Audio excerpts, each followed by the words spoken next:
Ready? Ready?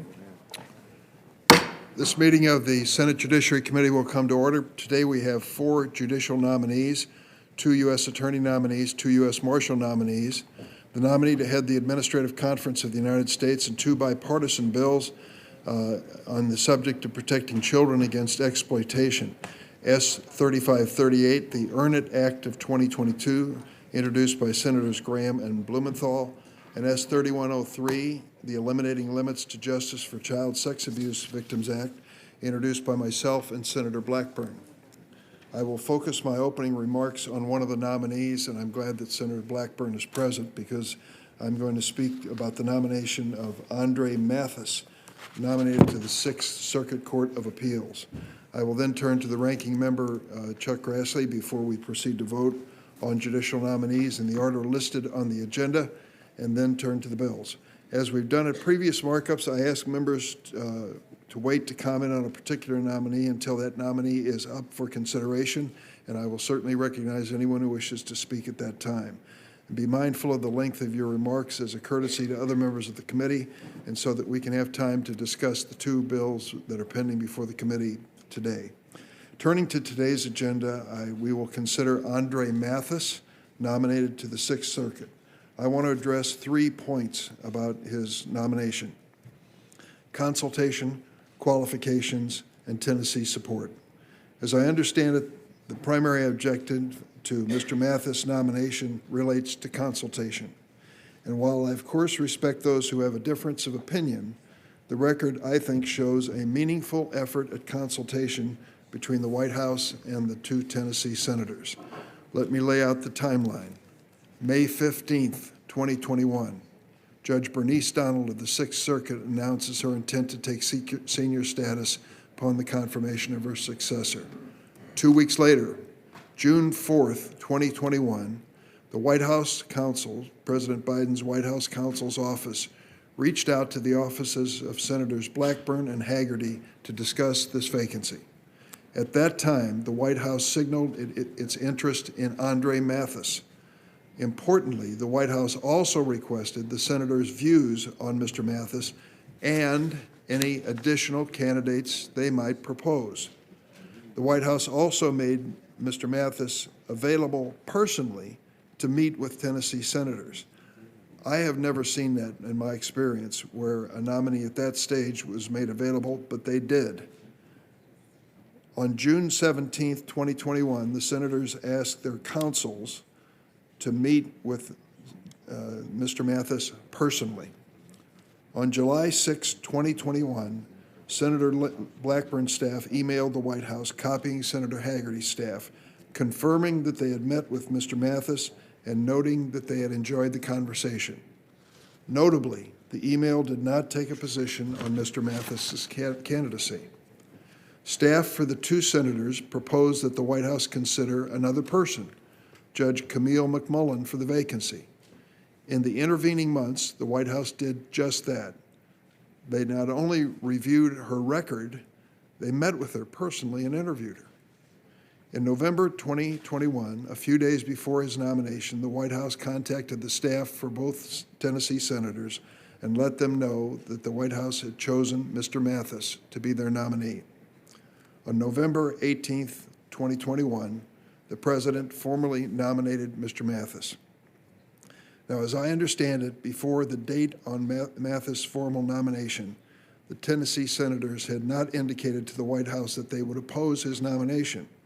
They had recommended that the White House consider their candidate, but they never told the White House that Mr. Mathis was unacceptable.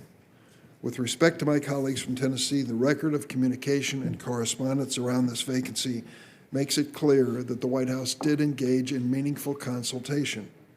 It is true the President did not ultimately nominate the Tennessee senator's choice, Judge McMullen, but that was the decision for the President to make. I want to put this issue of consultation in historical context. Then Chair Chuck Grassley spoke at a markup on November 30th, 2017 about his decision to proceed with circuit nominees even without a blue slip from home state senators. And he said, "A negative or unreturned blue slip will not necessarily prevent a hearing unless the White House failed to consult with home state senators." But in fact, in the matter of Andre Mathis, the Biden White House did consult with home state senators. In a November 2017 floor speech, then Chair Grassley said, and I quote, "A senator can't use a blue slip to block a nominee because it's not the person the senator would have picked." Under Senator Grassley's stated standard, the fact that the president chose to nominate Mr. Mathis is not a legitimate reason to block a nomination.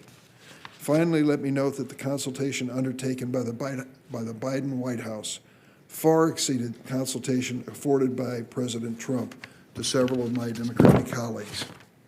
True enough, I was able to work with the Trump White House personally to settle on 2 Seventh Circuit nominees, but it wasn't the case for many of my Democratic colleagues who had vacancies in their own states, including members of this committee. Think about what Senators Booker and Menendez faced with the Third Circuit vacancy. In a 2018 letter, then Chair Grassley received a letter from the New Jersey senators who wrote, "The White House did not seek our input in any process related to the selection of Mr. Mady for the Third Circuit vacancy." And despite that lack of consultation, the committee proceeded with the hearing and a vote on Mr. Mady's nomination. Mr. Mady received unanimous Republican support in the committee and unanimous Republican support on the floor. Think also about what Senators Cortez Masto and Rosen faced. On September 18, 2019, the Nevada senators announced the formation of a bipartisan commission to vet candidacies for a vacancy in the Ninth Circuit. 2 days later, the White House announced it was still going to nominate Lawrence Van Dyke for that vacancy, even though Mr. Van Dyke did not even live in the state of Nevada. Numerous other Democrats on this committee faced similar situations. If senators on this committee oppose Mr. Mathis on the merit, so be it. But this much is clear. The White House did engage in meaningful consultation. That consultation exceeds much of what we saw under President Trump.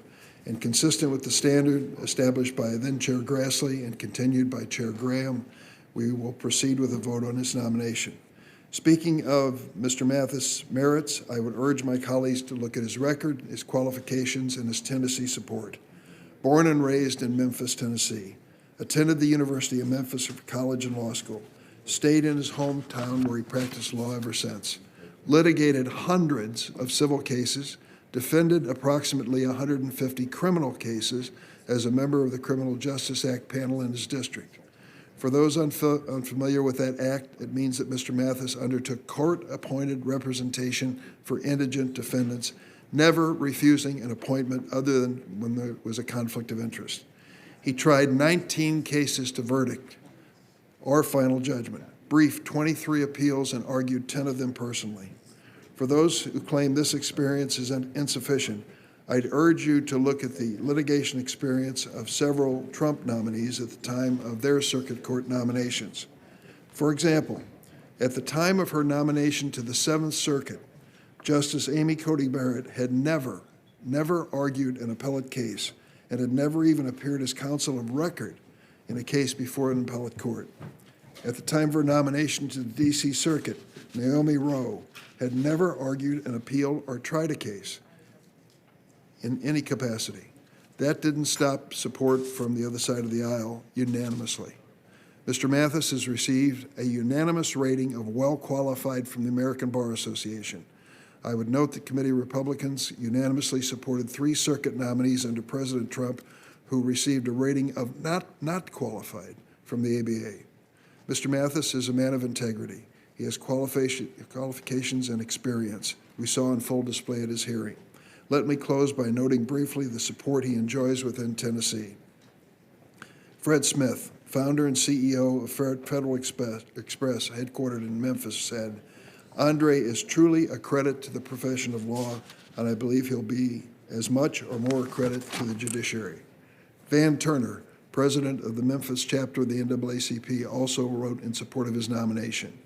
Mr. Turner wrote in relevant part, "Mr. Mathis hails from a tough South Memphis neighborhood where statistically he should not be where he is today.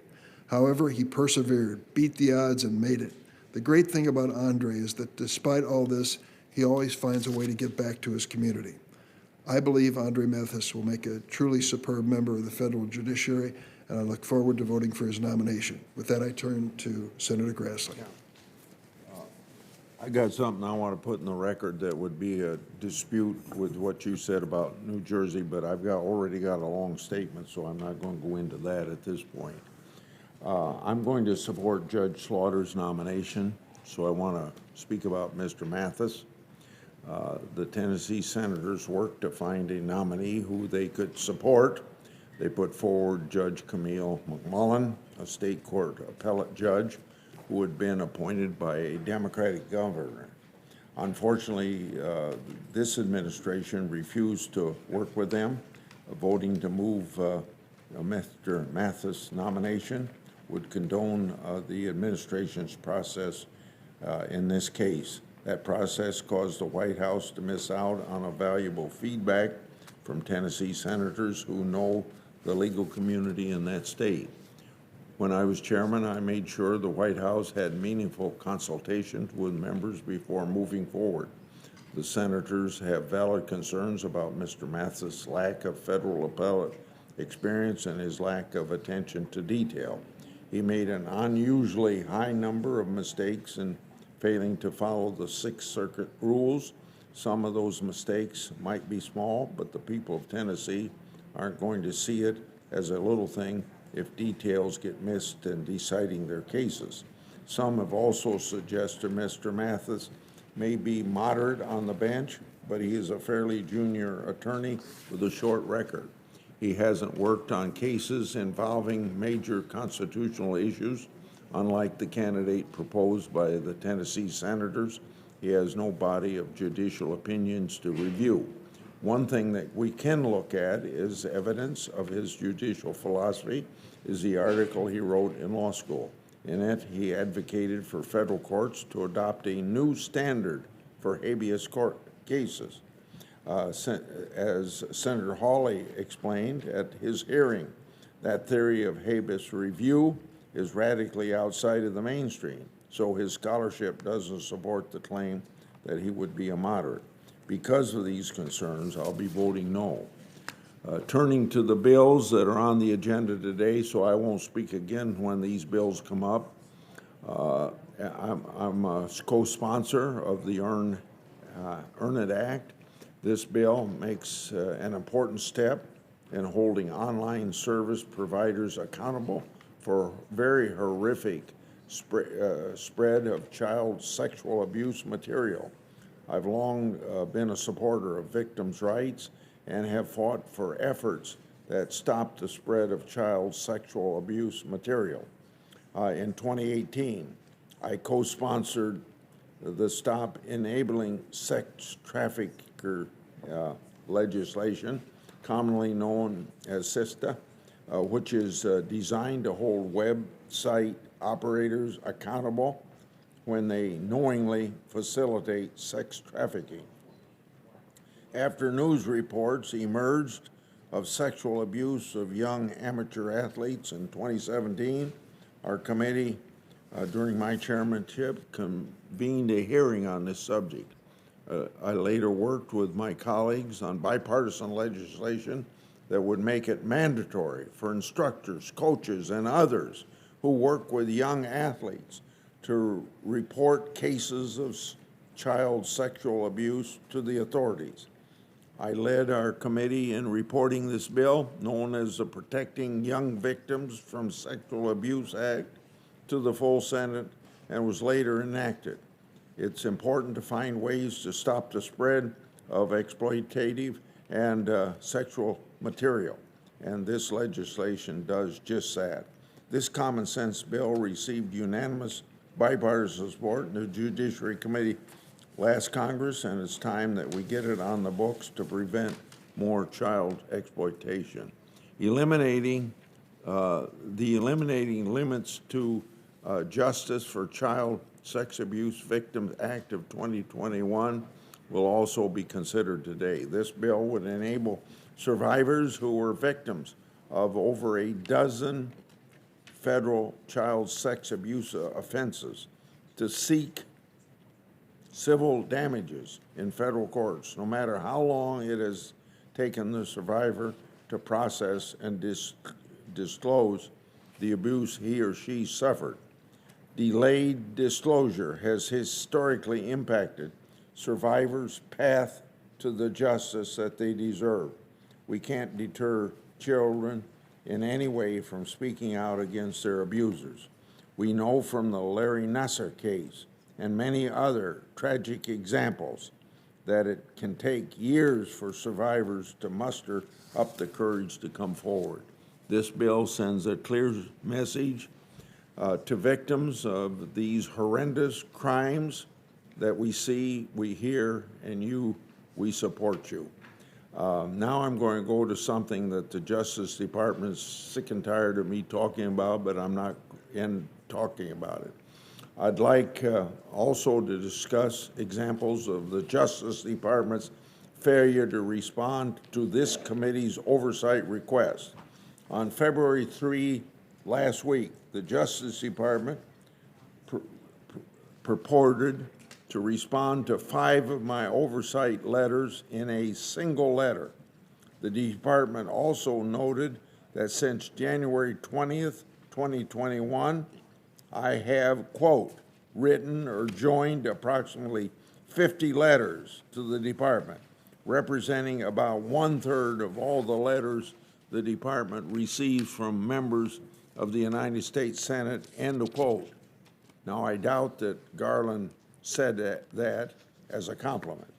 In that letter, the department noted that I provided a binder of unanswered letters to the Attorney General Carlin during his confirmation, and I simply did that so he wouldn't be blamed for a lot of things that the Trump administration didn't respond to. The department noted that it responded to those letters. Now, in that case, the department is dead wrong. My staff made clear to the department last year that its so-called responses included non-responsive letters that I've had for years. The department essentially reissued the same letters. Second, new response letters that failed to fully answer the questions posed. You can put words on a piece of paper, that doesn't mean you're responsive. And third and last, the department failed to provide a single page of responsive records. As to the 5 letters the department said it responded to in that single letter, they failed there as well. As part of my and Senator Johnson's ongoing investigation into the Biden family's foreign business deals, we asked for FISA information on Patrick Ho. You've heard me talk about Patrick Ho before. He was connected to the Chinese government's intelligence services. Hunter Biden reportedly represented him for $1 million. The department confirmed in federal court. Now, let me say that again. The department confirmed in federal court that it has FISA information on Patrick Ho. But the department wrote a letter to me and Senator Johnson saying that it couldn't confirm the same. The department again refused to explain why Attorney General won't say whether Nicholas McQuaid is recused from Hunter Biden's criminal case. Yet the department has publicly confirmed that other employees are not involved in other criminal cases. The department again refused to answer about Mueller team wiping their government phones data. However, after pulling teeth to get documents from the department, it provided records to me. Unfortunately, those records were filled with improper FOIA redactions, and they didn't include the necessary spreadsheets. And I also want to know if career employees were consulted when the Biden administration said it's very weak crime policy, because if career employees weren't, then it would indicate possible political considerations infected the process. No answer on that question. As to my letter on COVID-19 and nursing home investigations, the department is hiding behind the policy that it doesn't comment on ongoing investigations. All we know, as we all know, the department can speak to ongoing investigations if they're in the public interest. So the Biden Justice Department has essentially taken the position that COVID-19 and nursing home deaths aren't in the public interest. Now, simply put, the department conduct is a complete embarrassment. Their conduct is a slap in the face to this committee. So Chairman Durbin, I'm say it again to this, this committee must assert its constitutional oversight authority on the Justice Department. Thank you very much. Thank you, Senator Grassley. This recurring issue of response to letters, we know that the department did respond, and you noted that as well in your statement here. The department says that it received 50 letters from you last year and has responded to 40 of those letters as of yesterday.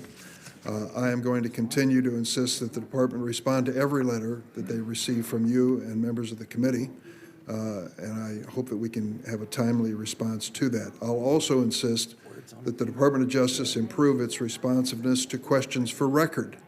And, excuse me, Senator. It's an issue that has long been before this committee. I'll give you an example. By my staff's count, from 2018 to 2020, 35 witnesses from the Trump administration Justice Department testified before this committee, and questions for record were only returned from 5 of the 35. So the Biden response has been better. We're going to hold them to an even higher standard. I hope that they will meet it. 15 seconds. Sure, you got it. Those are words on a paper. They are not responses. And I've said many times, doesn't matter whether it's a Republican or Democrat administration, and I will agree with you that Trump's didn't respond as he should, and maybe I wasn't fully as aggressive as it makes it sound like I was now with this department. But whether it's Republican or Democrat, I expect people to do it, and I've even stood up for Democrats in the Trump administration when they said they didn't have to respond to minority or ranking member letters, and I even testified in the House of Representatives that we were going to defend both Republicans and Democrats in that process. You are consistent and tenacious. We know it. I respect you for it. Thank you. I'd like to address one other issue that was raised in relation to Andre Mathis by Senator Grassley in his opening statement here. The statement is made that Mr. Mathis is not qualified because he had to refile several briefs with the Sixth Circuit in order to correct issues that they raised. In fact, it's been said if Mr. Mathis can't follow the Sixth Circuit's rules, how can we have any confidence that he can serve on this court? So we took a look at 2 specific issues. Case Berkeley versus Williams, 2021. It turns out that Mr. Mathis was asked to refile a brief in one case in order to make it a non-modifiable PDF as opposed to a modifiable PDF. That is one of the issues that's being raised about his disqualification from circuit court. Another case, United States versus Starks. Mr. Mathis's brief was missing a page designating the relevant district court document. The court asked him to refile the brief with the additional information. He did it. When he was asked about these things and appearing before this committee, he didn't pass the buck. He didn't blame a paralegal. He accepted responsibility for what was filed. Any of us who have filed legal documents before a court know that sometimes there's a deadline and a voluminous requirement, and we do our level best, and sometimes we miss a detail. These 2 are details that he complied with when the court asked him to, and I don't think are an indication that he is unqualified to serve on the circuit court. Does anyone seek recognition to speak on Mr. Mathis' nomination to the Sixth Circuit? The senator from Tennessee. Thank you, Mr. Chairman.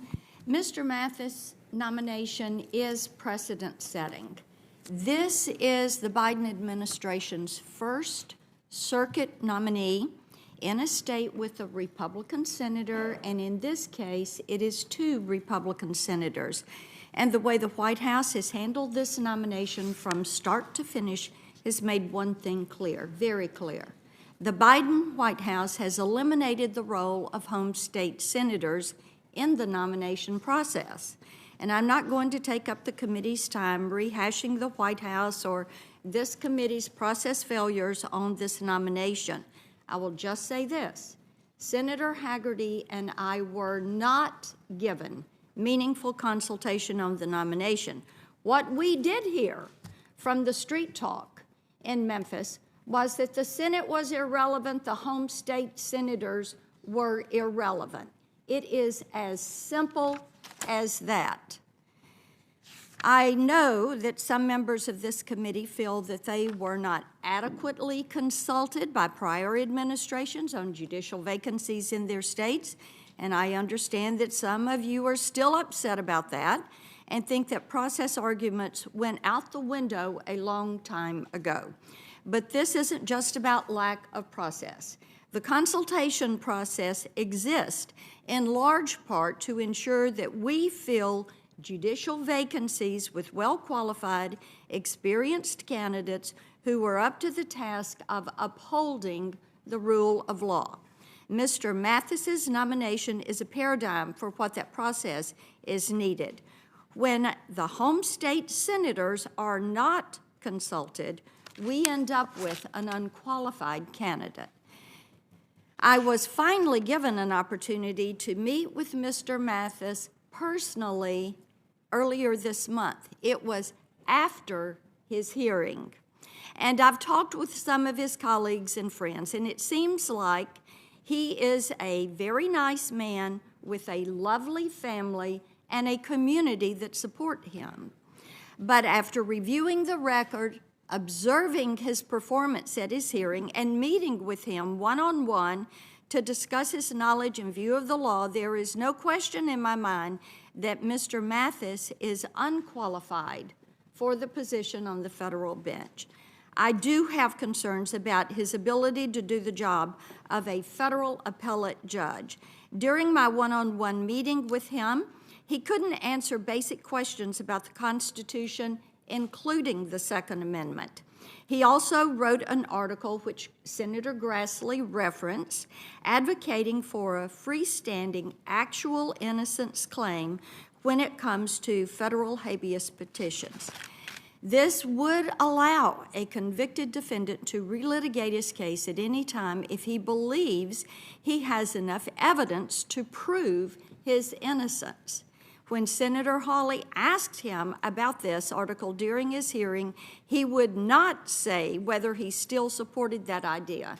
This is incredibly concerning to me and should be concerning to any member of this committee who cares about finality with the rule of law. Mr. Mathis has also never argued a federal appellate case. On the appellate briefs he has actually worked on, he's been the local counsel.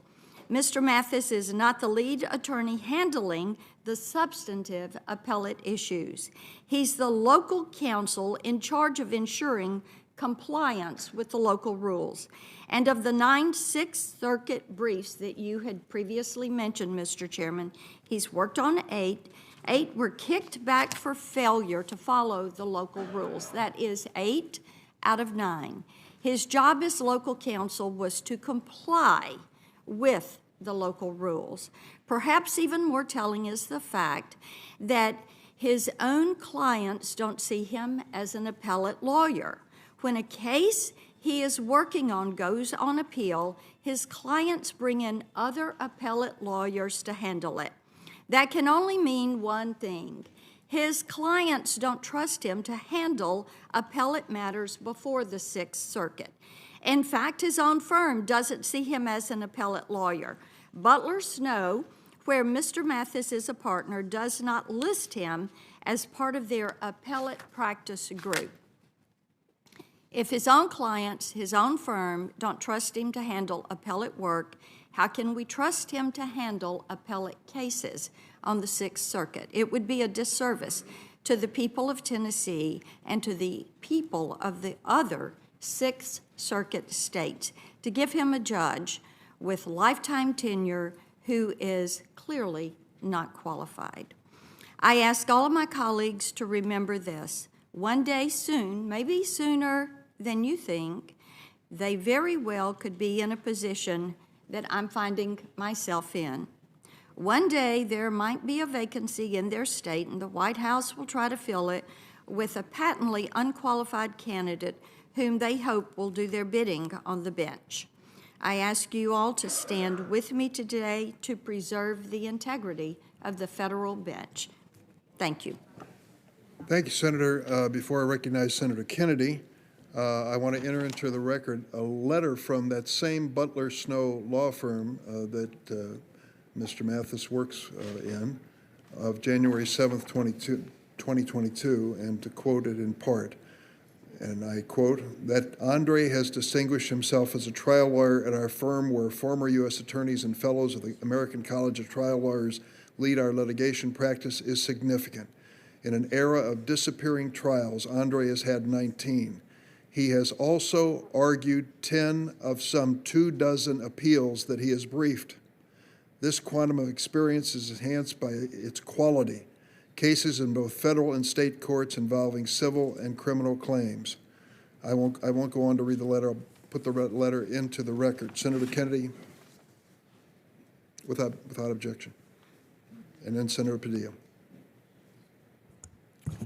Mr. Chairman, thank you. With respect to the consultation between the White House and Senator Blackburn and Senator Hagerty about Mr. Mathis's nomination, I am not saying, Mr. Chairman, that the facts as you see them and as you set them forth in your opening statement are inaccurate. The truth is, I don't know. I do know that there is a difference between consultation and good faith consultation, perfunctory consultation and good faith consultation. I am saying that I believe Senator Blackburn and I believe Senator Hagerty when they tell me that the consultation that they received was not meaningful. I'm also suggesting, with respect, Mr. Chairman, this is not only true of the President Biden's administration, but any administration for that matter. It makes no sense to me why the executive branch wants to lead with its chin and not meaningfully consider the opinion of the home state senators. By not doing that, you automatically start out 2 votes down, and that makes no sense to me. And I would like to, I wanted to make my feelings known and clear for the record. Thank you, Mr. Chairman. Thank you, Senator Kennedy. Senator Padilla. Thank you, Mr. Chair. Appreciate the opportunity to make a statement prior to voting. I do also want to briefly comment on Mr. Mathis's confirmation process. I'm proud to support Mr. Mathis's nomination to the Sixth Circuit. His record shows clearly that he's well prepared to take on the role and that he will faithfully apply the Constitution as a federal appellate judge. Mr. Chairman, I support the use of our confirmation hearings to ask important questions about the backgrounds, the views, and the qualifications of judicial nominees who are about to take arguably some of the most important offices in the country. Senators should do our part in that advice and consent process. But I have to say that I was particularly troubled by some of the treatment that Mr. Mathis was subjected to during the hearing. During the hearing, Mr. Mathis was asked to answer for his quote-unquote rap sheet with a quote-unquote laundry list of citations. So let's be clear. Mr. Mathis is not a career criminal or violent felon, as the question implied. He has never been arrested or convicted of a crime. The underlying issue being commented on was traffic violations dating over a decade ago.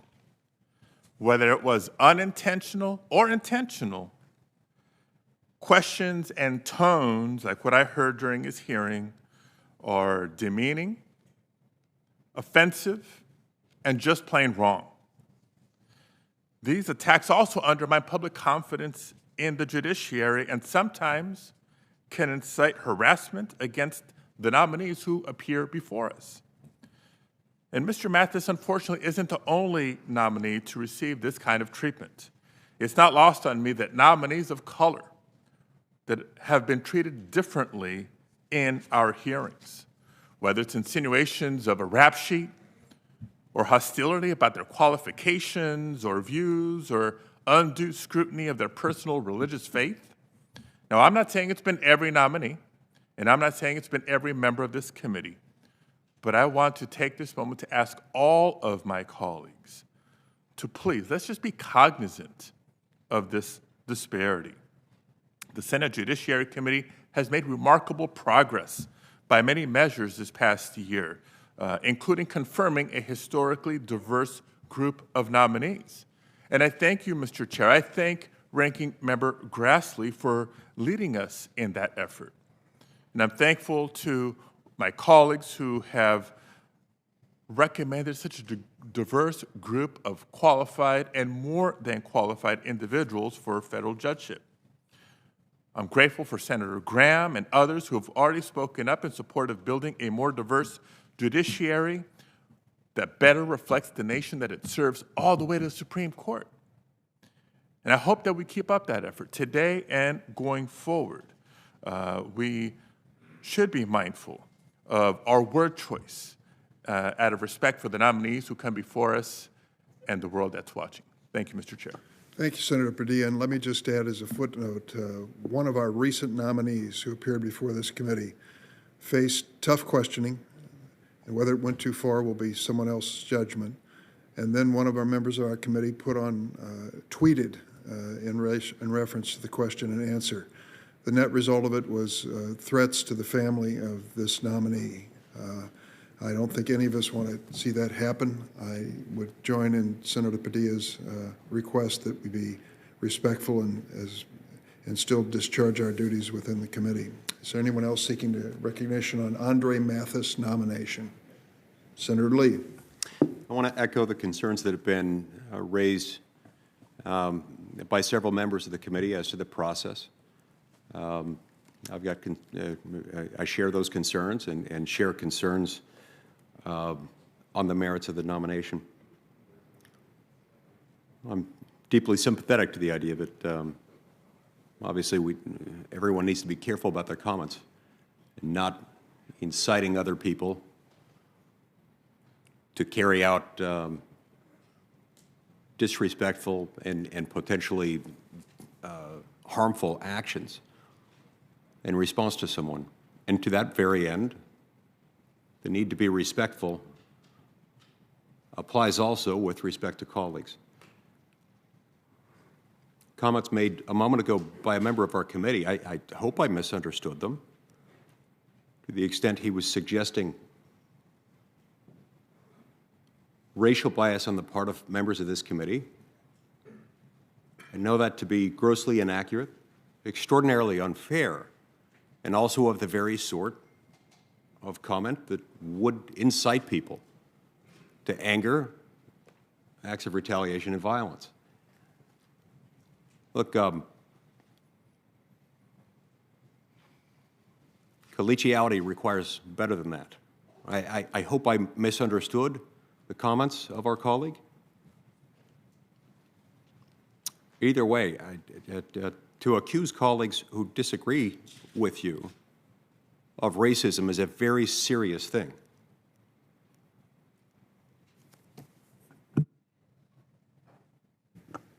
Anyone else seek recognition? Senator Hawley. I had not intended to speak, Mr. Chairman, but I have to agree with Senator Lee. I mean, to accuse members of this committee of racism because you disagree with them on substance, I think it is a very serious thing. And frankly, I'm startled to hear it. And I hope that I also misunderstood. But I know that that's common practice in the media. I know that it's become a common campaign tactic. I know it's become a common political tactic. But frankly, it's reprehensible, and I think it's wrong. And I think it is highly destructive of any efforts of bipartisanship and consensus building. And I just have to say I'm deeply disappointed by it. Mr. Chairman, just really quickly. Senator Booker. Yeah, I've heard the comments of folks, and I really understand them. I actually have a deep empathy for people who weren't consulted about their home state senator, their home senators not being consulted on a circuit court judge. And I just offer to my colleagues, many of whom are friends, to have a constructive conversation, because the exact same thing was happened to Senator Menendez and I. Stunning, in fact, because we asked for meetings, we asked for consultation, we offered up other judges. And so I think it's wrong. I think the turn we took with circuit judges under the Trump administration was a wrong turn for this committee. I don't know how you put the toothpaste back in the tube, but we've seen this erosion of norms within this committee and within the United States Senate, and I know that there are good faith folks on the other side who are concerned about this. And I just offer conversations, because this will continue as we continue to slingshot back and forth between chairmanships of this committee and presidents in the White House. And it's unfortunate that this norm has now slipped through our fingers. I don't know how to get it back, but I'd love to have a conversation with my colleagues on it. Mr. Chairman. Senator Cornyn. Mr. Chairman, let me join Senator Blackburn and Senator Hagerty in protesting the lack of consultation and communication on circuit court nominees. My understanding was during the previous administration and with under Chairman Grassley that no senator was provided the opportunity to veto a nominee by the president to a circuit court. But there was aggressive attempts at consultation, which were by and large very successful, to hear the concerns of the home state senators and to talk about it and give them a sense that they were being included as opposed to being given the Heisman when it came to these nominations.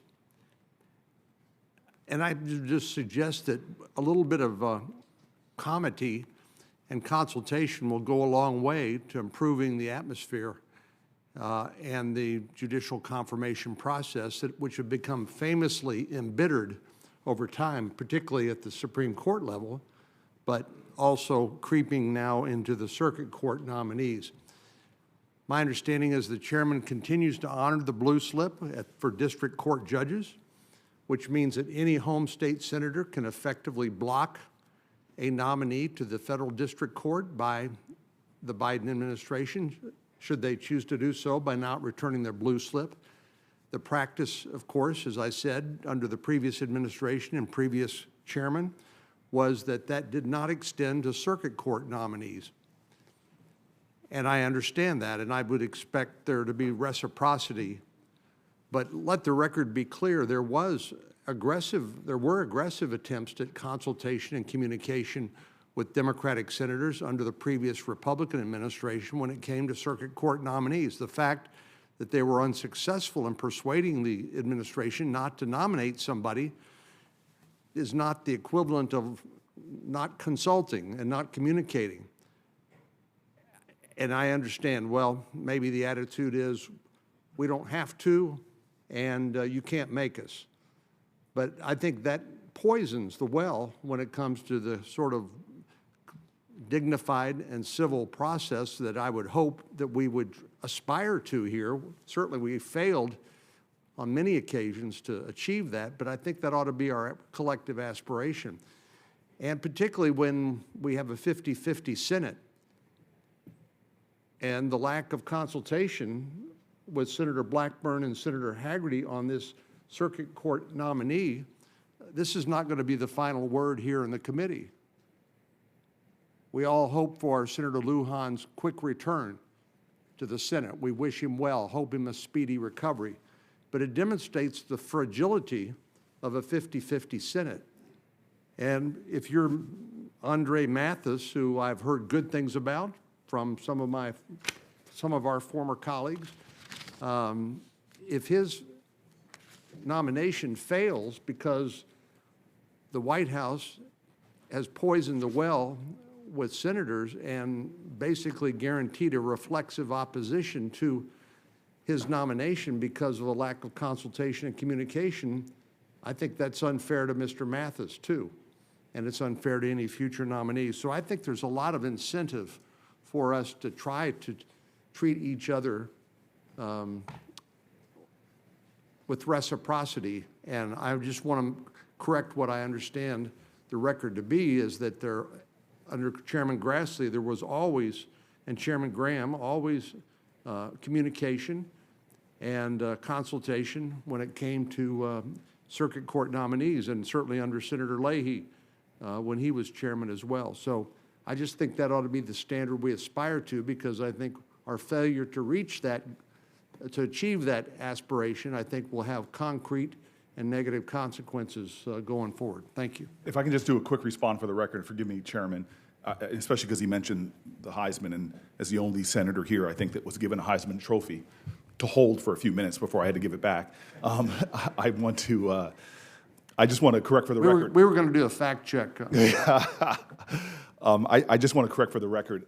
I was not given by the last administration the courtesy that was given to Senator Blackburn. I beseeched them to let me meet with their candidate before the hearing here or before the committee vote, and we were denied that opportunity. We did eventually get to meet with him before the floor vote, but we felt continually through the process, we made appeals, and those were not honored. I'm not here to go back and forth on those facts.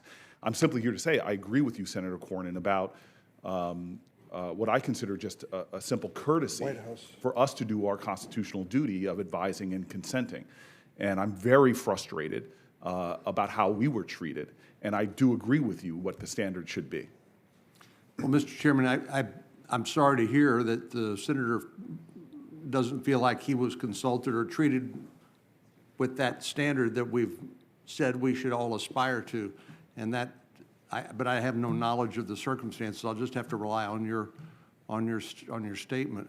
But again, that doesn't change the fact that if there is no consultation and no communication with home state senators, what incentive do they have to cooperate with and support a nomination? And I would hope the Biden administration would see some wisdom in trying to eliminate sort of reflexive opposition because of a process foul, and would try to encourage all of us to aspire to the goal that I share with Senator Booker in terms of consultation and communication. Thank you.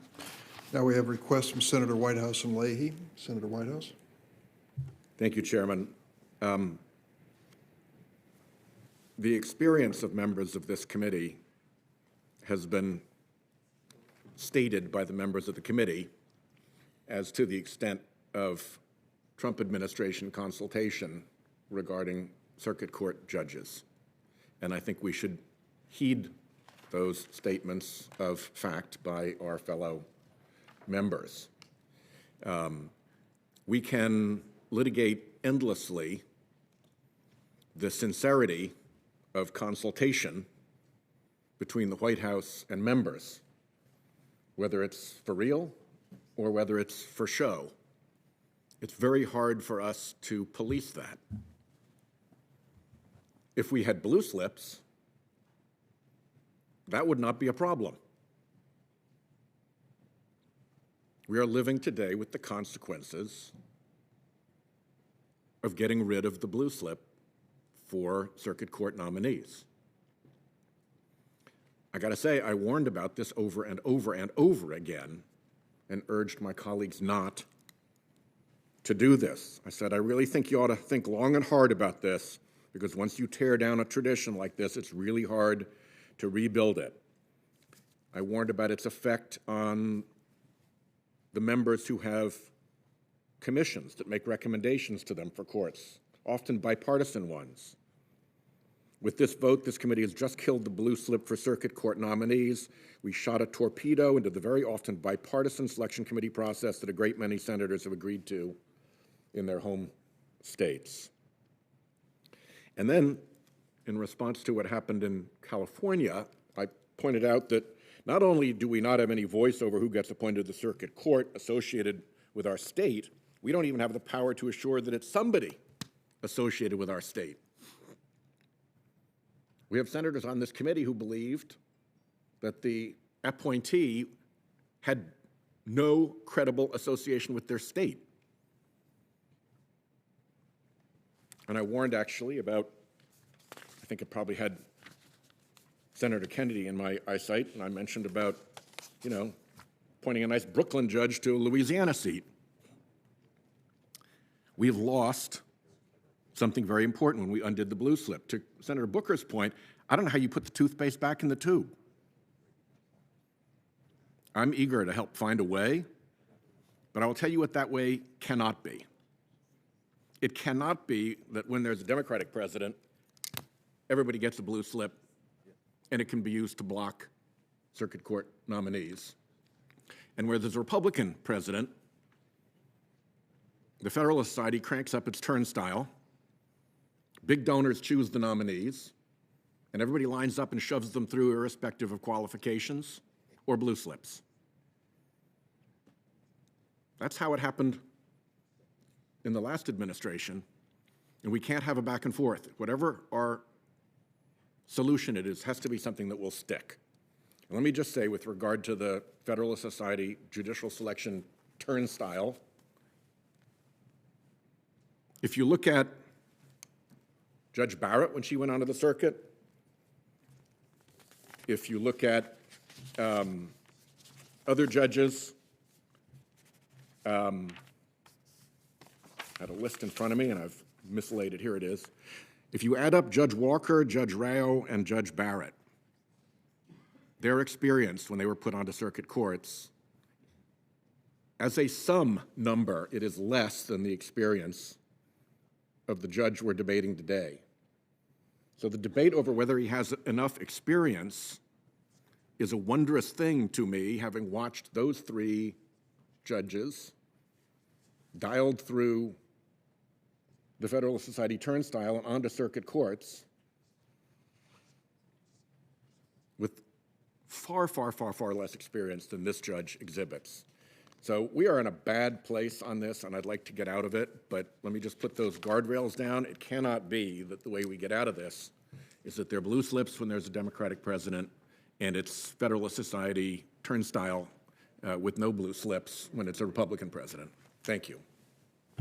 Leahy? Mr. Chairman, I hesitate to speak on some of these things from an historical point of view, but you have two senators who have different philosophies, Senator Cornyn and Senator Whitehouse, and I say that respectfully, but I would say that we should listen to what both Senator Cornyn and Senator Whitehouse said. I worry about what is happening as the traditions break down, and the Senator Whitehouse is absolutely right. You can't have one for a Democratic president, a different one for a Republican president. I was chairman with both Democratic and Republican presidents. And I believe everybody agreed that I established the same positions during that time, and things went better. I think I would note that I have voted for more Republican nominees to the federal court, district, appellate, and Supreme Court than virtually every Republican member of this committee. And I've also voted against ones I felt should not be there. But you ought to be in a position where you can, when it's your home state, you should have a lot of say what goes in, or at least consultation. District courts, it's usually pretty well done, U.S. attorneys, things like that. But I worry that in the last administration, so much of the traditions that Republicans and Democrats have relied upon fell apart.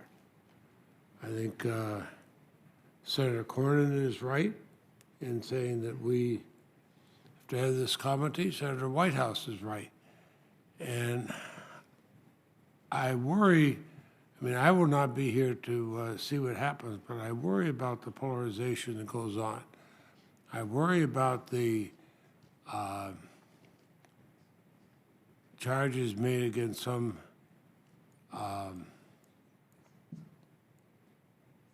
nominees, which seem to be, in some cases, thinly veiled charges because they're a woman or a person of color. I think we've got to get back, as the Judiciary Committee, Republicans and Democrats alike, showing we care about who's in a federal judiciary. I tried a lot of cases before federal courts, both trial courts and courts of appeals. I never once looked at a court and had to think, well, this judge is going to take a different view toward me because I was a Democrat, either for or against me. Back at that time, they were virtually all Republican nominees because that's all we'd ever had from Vermont.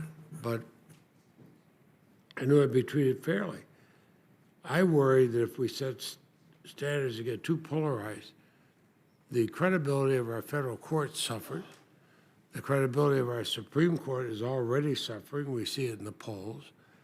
And if people think our federal courts are unnecessarily politicized, this country faces real difficulty. With that, I'll yield. Thanks, Senator Leahy.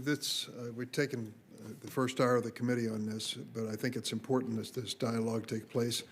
I'll just say for the record, I think Senator Whitehouse has identified the dilemma. We're certainly not going to wave a white flag and change the blue slip rule as to circuit nominees since we have a Democratic president, but I will insist that this administration consult with members of the Republican side in the appropriate cases involving states where there are Republican senators.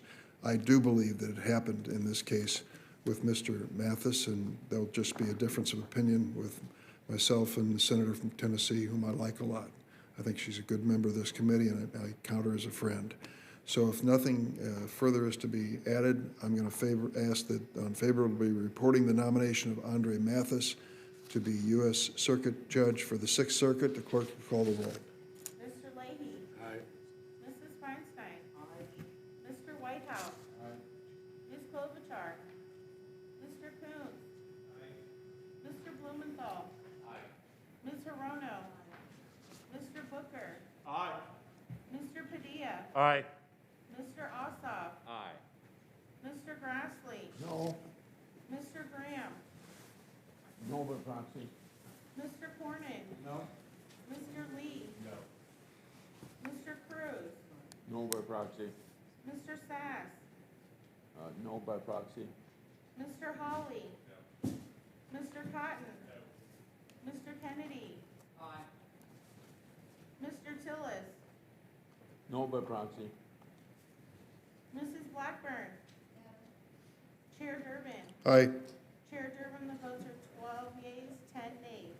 The nomination will be favorably reported to the floor, and now the nomination of Jessica Clark to the U.S. District Court for the Southern District of New York. Does anyone seek recognition? If not, on favorably reporting the nomination of Jessica G.L. Clark to be U.S. District Judge for the Southern District of New York, the clerk will call the roll. Mr. Leahy. Aye. Mrs. Feinstein. Aye. Mr. Whitehouse. Aye. Ms. Klobuchar. Aye. Mr. Coons. Aye. Mr. Blumenthal. Aye. Ms. Hirono. Mr. Booker. Aye. Mr. Padilla. Aye. Mr. Ossoff. Mr. Grassley. No. Mr. Graham. No by proxy. Mr. Cornyn. No by proxy. Mr. Lee? No. Mr. Cruz? No by proxy. Mr. Sass? No by proxy. Mr. Hawley? No. Mr. Cotton? No. Mr. Kennedy? No. Mr. Tillis? No by proxy. Mrs. Blackburn? Chair Durbin? Aye.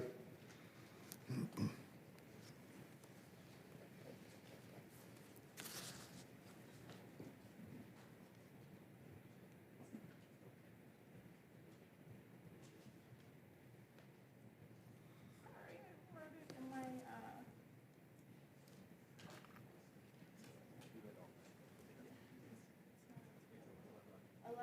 sorry, it's, 11 yeas, 11 nays.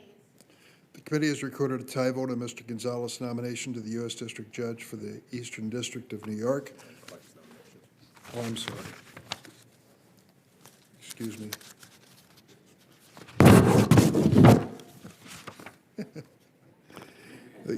The committee has recorded a tie vote on Ms. Clark's nomination to be U.S. District Judge for the Southern District of New York pursuant to Section 3, subsection 1A of Senate Resolution 27 of the 117th Congress. I will transmit to the Secretary of the Senate a notice of this tie vote. Under Section 3, subsection 1B of that resolution, either the majority or minority leader may then make a motion to discharge the nomination. Next is Hector Gonzalez, nominated to the Eastern District of New York. Does anyone seek recognition? If not, on favorably reporting the nomination of Hector Gonzalez to be U.S. District Judge for the Eastern District of New York, the clerk will call the roll. Mr. Leahy? Aye. Mr. Feinstein? Aye. Mr. Whitehouse? Aye. Ms. Klobuchar? Aye. Mr. Coons? Aye. Mr. Blumenthal?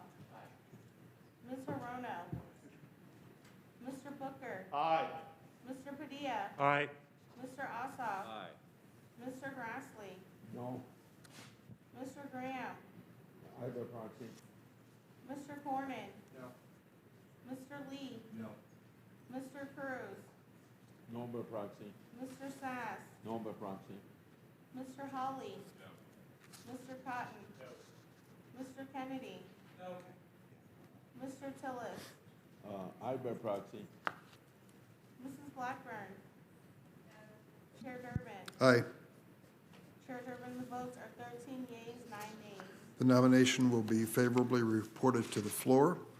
The last of the judicial nominees up for vote today is Judge Fred Slaughter, nominated to the Central District of California.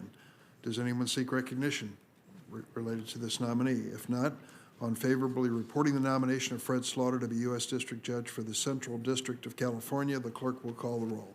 Mr. Leahy? Aye. Mrs. Feinstein? Aye. Mr. Whitehouse? Aye. Ms. Klobuchar? Aye. Mr. Coons? Aye. Mr. Blumenthal? Aye. Ms. Hirono? Aye. Mr. Booker? Aye. Mr. Padilla? Aye. Mr. Ossoff? Aye. Mr. Grassley? Aye. Mr. Graham? Aye by proxy. Mr. Cornyn? Aye. Mr. Lee? No. Mr. Cruz? No by proxy. Mr. Sass? No by proxy. Mr. Hawley? No. Mr. Cotton? No. Mr. Kennedy? No. Mr. Tillis? Aye by proxy. Mrs. Blackburn? Chair Durbin? Aye. Chair Durbin, the votes are 15 yeas, 7 nays. The nomination will be favorably reported to the floor. We're also voting on 2 U.S. attorneys and 2 U.S. marshals. The U.S. attorneys are Marissa Darden, Northern District of Ohio, Delia Smith for the District of Virgin Islands.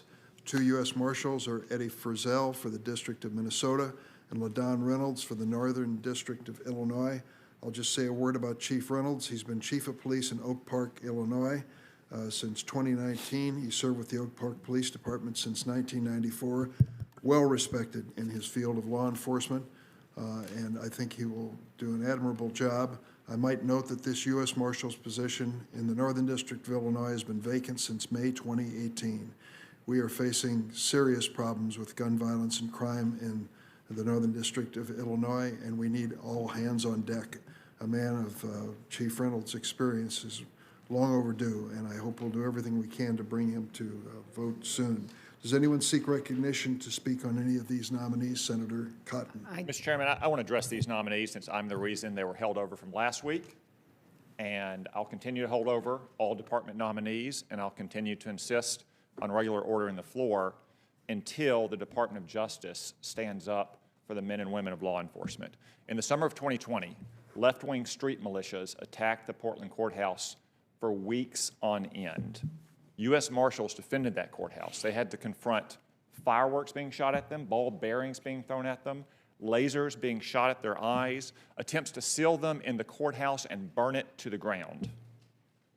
Now, left-wing activists are suing the deputy marshals who spent months on the front lines defending the courthouse. And the Department of Justice confirmed to me last night in a letter that they are not currently representing 4 of the U.S. Marshals who defended that. They gave no reason whatsoever. They've given no reason to those 4 deputy marshals either. Now, you may say that, well, they're under investigation or they did something wrong, but all 4 of those deputy U.S. Marshals are currently on unrestricted active duty. That means we trust them to guard our courthouses and our judges, to go out in society and try to capture fugitives, to protect witnesses in the Witness Protection Program, to guard dignitaries. Yet the Department of Justice refuses to pay for their legal fees or to provide them counsel in civil lawsuits against them for actions taken in the line of duty. I'd also point out this is happening right as we learn that the Department of Justice sought a greatly reduced sentence for Montez Leahy, a career criminal who committed arson in the BLM riots in Minneapolis that resulted in the death of a father of 5. The sentencing guidelines called for a 20-year sentence. The Department of Justice sought barely half of that, and in their sentencing document, they cited the fact that he was engaged in a social protest, giving voice to the voiceless, a man who burned alive a father of 5. At a time that they are hanging out to dry GS-11 and GS-13 police, exposing them to financial ruin and bankruptcy because they defended federal property in Portland. We all warned when the president nominated Vanita Gupta, and this Senate confirmed her, that the department would wage a war on the police, and that's exactly what they're doing right now. So until the department agrees to represent these 4 U.S. Marshals, or they give a satisfactory answer for why they are not, then I will not allow any nominee to be fast-tracked through this committee or on the floor. I'd like to address that for a moment. I don't know much about this case that you noted. The death of Oscar Stewart was certainly tragic, and Montez Leahy was appropriately prosecuted for the arson that led to his death. But before I discuss any circumstances of this case, let me be clear. The U.S. Attorney nominee, Andre Lugar, had nothing to do with this. And yet he is the one who's being asked to pay a price, not just him, but the people who would be represented by his good offices. At a time when we're all giving speeches about law enforcement and our respect for police and law enforcement, you are showing your respect for law enforcement by telling me in the Northern District of Illinois I have to wait on the appointment of U.S. Marshal. This is a professional lawman who has been given this position. No one has questioned his qualifications. You are not just punishing him, but you're really striking out at a situation in my state that desperately needs attention, and that is law enforcement to stop the gun violence and death. How can this be in honor of U.S. Marshals when you're holding up a U.S. Marshal? Mr. Chairman, I'd point out that, as you said, this office has been vacant for almost 3 years, since April 2018. So if it was such an urgent priority, you could have gone to Donald Trump in the summer of 2018 and asked him to appoint a U.S. Marshal. Of course, President Trump just waited for my recommendations. I will tell you that they didn't consider it a priority. And that's a mistake that's not being made by this president. If you're going to make a speech about the violent crime and the death statistics that we're seeing across the United States, you cannot make that speech and hold up the U.S. Marshal that I need in the Northern District of Illinois to execute the duties of that office. It's long overdue. Don't punish my people I represent who are looking for law enforcement at the highest professional level by denying them a U.S. Marshal one day because of your concern about some other case in another state. That is not fair to my state, and it's not fair to this committee. The people being punished are 4 career law enforcement officers, GS-11s and GS-13s who've been hung out to dry by this department. Why are they not being provided representation, as is the department's custom and practice? Plead your case, but don't take it out on innocent people. Don't take it out on law enforcement. People who are innocent here are police who are facing the threat of financial And so ruin. you are holding up a U.S. Marshal for the Northern District of Illinois, my law enforcement official that I need to protest the treatment of law enforcement officials in other states? How can that possibly be fair? Okay, Senator Durbin. Senator Klobuchar. I've been discussing this with Senator Cotton. I will continue to do that. And I just want to make the case for these 2 nominees in Minnesota. Number 1, Andy Lugar, who you just mentioned, Mr. Chair, was not in the office when this decision was made on the sentencing case, but he was in the office previously and has a respect of law enforcement across our state. He earned the respect of law enforcement, took on sex traffickers, major white-collar offenders. He led a team of prosecutors, local police, and federal investigators to put Jacob Wetterling's, one of the most notorious missing children cases in our country, to put his killer behind bars, a case that had eluded law enforcement for decades. And in fact, Mr. Chair, when President Trump came into office, I had extensive discussions with his counsel, Don McGahn. And I know that Andy Lugar, when they had terminated the U.S. attorneys across the country, was one of only a few that they actually wanted to rehire. And these are direct discussions with me and Mr. McGahn because of Andy Lugar's great respect. Andy Lugar ended up not retaining that job, but now he is willing to come back. And he has been waiting and had to stop his activities with his law firm because after he got through this committee, he was ready to go back and manage the office. And he believes that office needs managing and wants to get into the office. And so holding him up serves no purpose at all when it comes to issues that were raised in Minnesota. The second one is the one we're considering today, Eddie Frizzell, 30 years of experience in law enforcement, chief of police for Metro Transit in the Twin Cities, and also a 30-year veteran of the Minnesota Army National Guard, including 2 overseas deployments, one to Bosnia and another to Kuwait and Iraq. These are the 2 men that are being held up in Minnesota at a time where we need leadership in place in our state. So I am hopeful we can work this out and we can put these 2 candidates, both of whom are outstanding, into these positions. Mr. Chairman, just 20 seconds, if I may. Senator Booker. I know, and I talked to Senator Cotton on the floor yesterday. I'm going to do everything I can to help. I just want to continue to state this because this is important to me, and maybe it's personal because we need to group it as a friend. But I just want to remind the committee for the record that while some people had disagreed with her nomination, she had wide law enforcement support and continues. I just met with 2 law enforcement leaders, one of which represents, their union represents, the majority of police officers of the United States of America, and they continue to believe in her and support her, and I know she is pro-law enforcement. I will work with Senator Cotton to try to get an understanding of what the situation is, but I just feel the need to continue to remind people that there were definitely objections to her nomination, but she had a tremendous bedrock of support from law enforcement agencies, organizations, and unions, and still maintains that support. Mr. Chairman. Senator Kennedy. Mr. Chairman, may I suggest that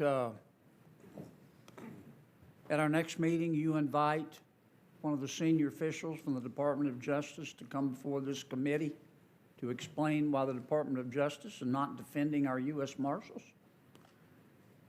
Senator, of course I want that question answered. Asking for a hearing before the committee at this point may be premature. There has been a response, I believe. I think Senator... Well, we know if we send a letter to the Department of Justice, we don't get responses, at least no, I think he did. I think he's already received it. So I'll say I did get a response. After 10 days, as Senator Grassley said, it was mostly just a bunch of legal gobbledygook. It gave no answer on the merits about why one U.S. Marshal has already had his representation denied outright, while 3 are still being strung along. I can say that all the parties involved here have heard about the one is that it's not in the interest of the United States to provide representation. Let me say that I'm not going to take that as a satisfactory answer coming from Vanita Gupta's civil division. Well, Matt, And I'll say secondarily, the 3 who have been strung along, I mean, these incidents happened almost 2 years ago. It took Merrick Garland's Department of Justice barely 3 months to find that the officer who shot Ashley Babbitt on January 6 committed no wrongdoing. Why has it taken them almost 2 years to reach a conclusion in these marshals cases, after those marshals stood on the front lines, were assaulted with lasers and ball bearings and fireworks and attacks by left-wing street militias? well, if I could finish, Mr. Chairman, and I don't mean to suggest that Senator Cotton shouldn't have jumped in, because I appreciate that answer. But a letter's one thing. Judging the credibility of live testimony is quite another. I would like to reassert my suggestion, Mr. Chairman, that at our next meeting, this is an urgent matter, that we invite a senior representative to the Department of Justice to come explain to us, shouldn't take long, why it is declined to represent our U.S. Marshals. I'd like to quote from the letter that was sent to Senator Cotton. I'm looking for the date on that letter. I think it's been within the last week or two. I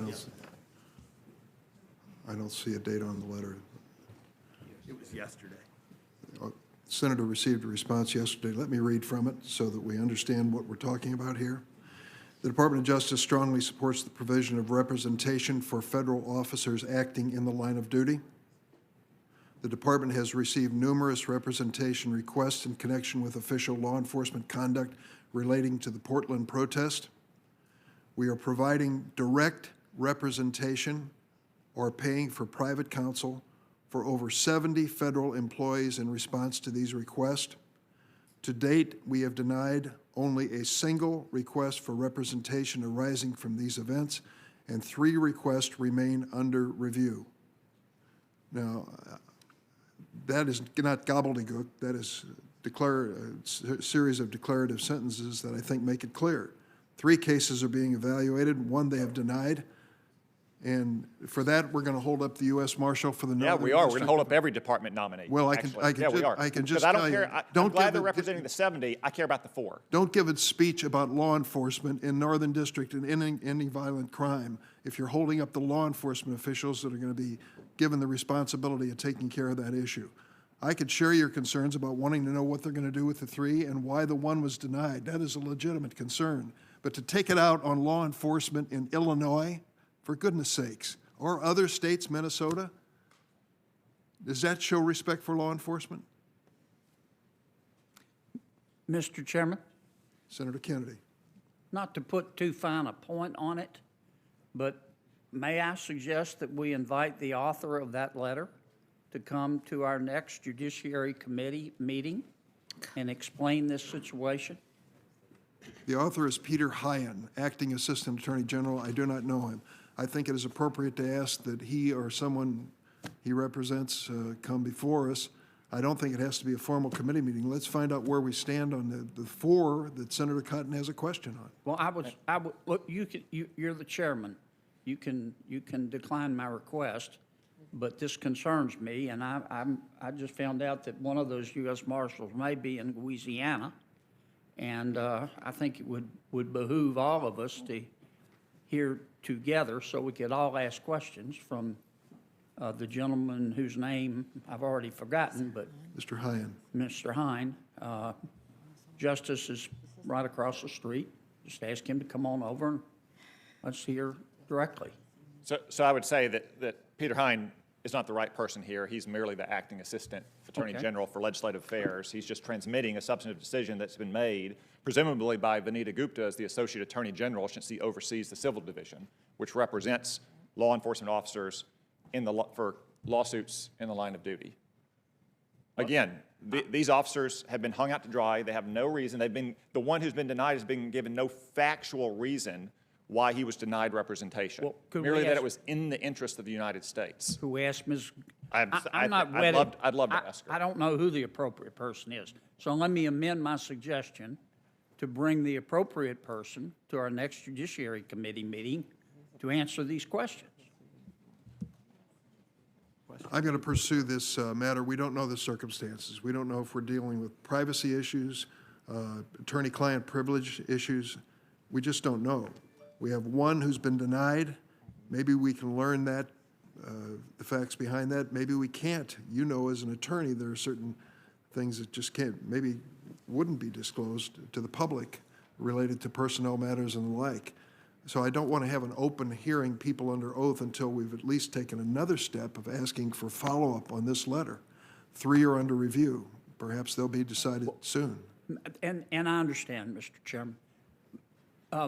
May I suggest that you attempt to get that answer from the Department of Justice, and if they don't answer within 10 days, I would reassert my suggestion that we ask Ms. Gupta to come on over and tell us what's going on. I don't know if she's the appropriate person.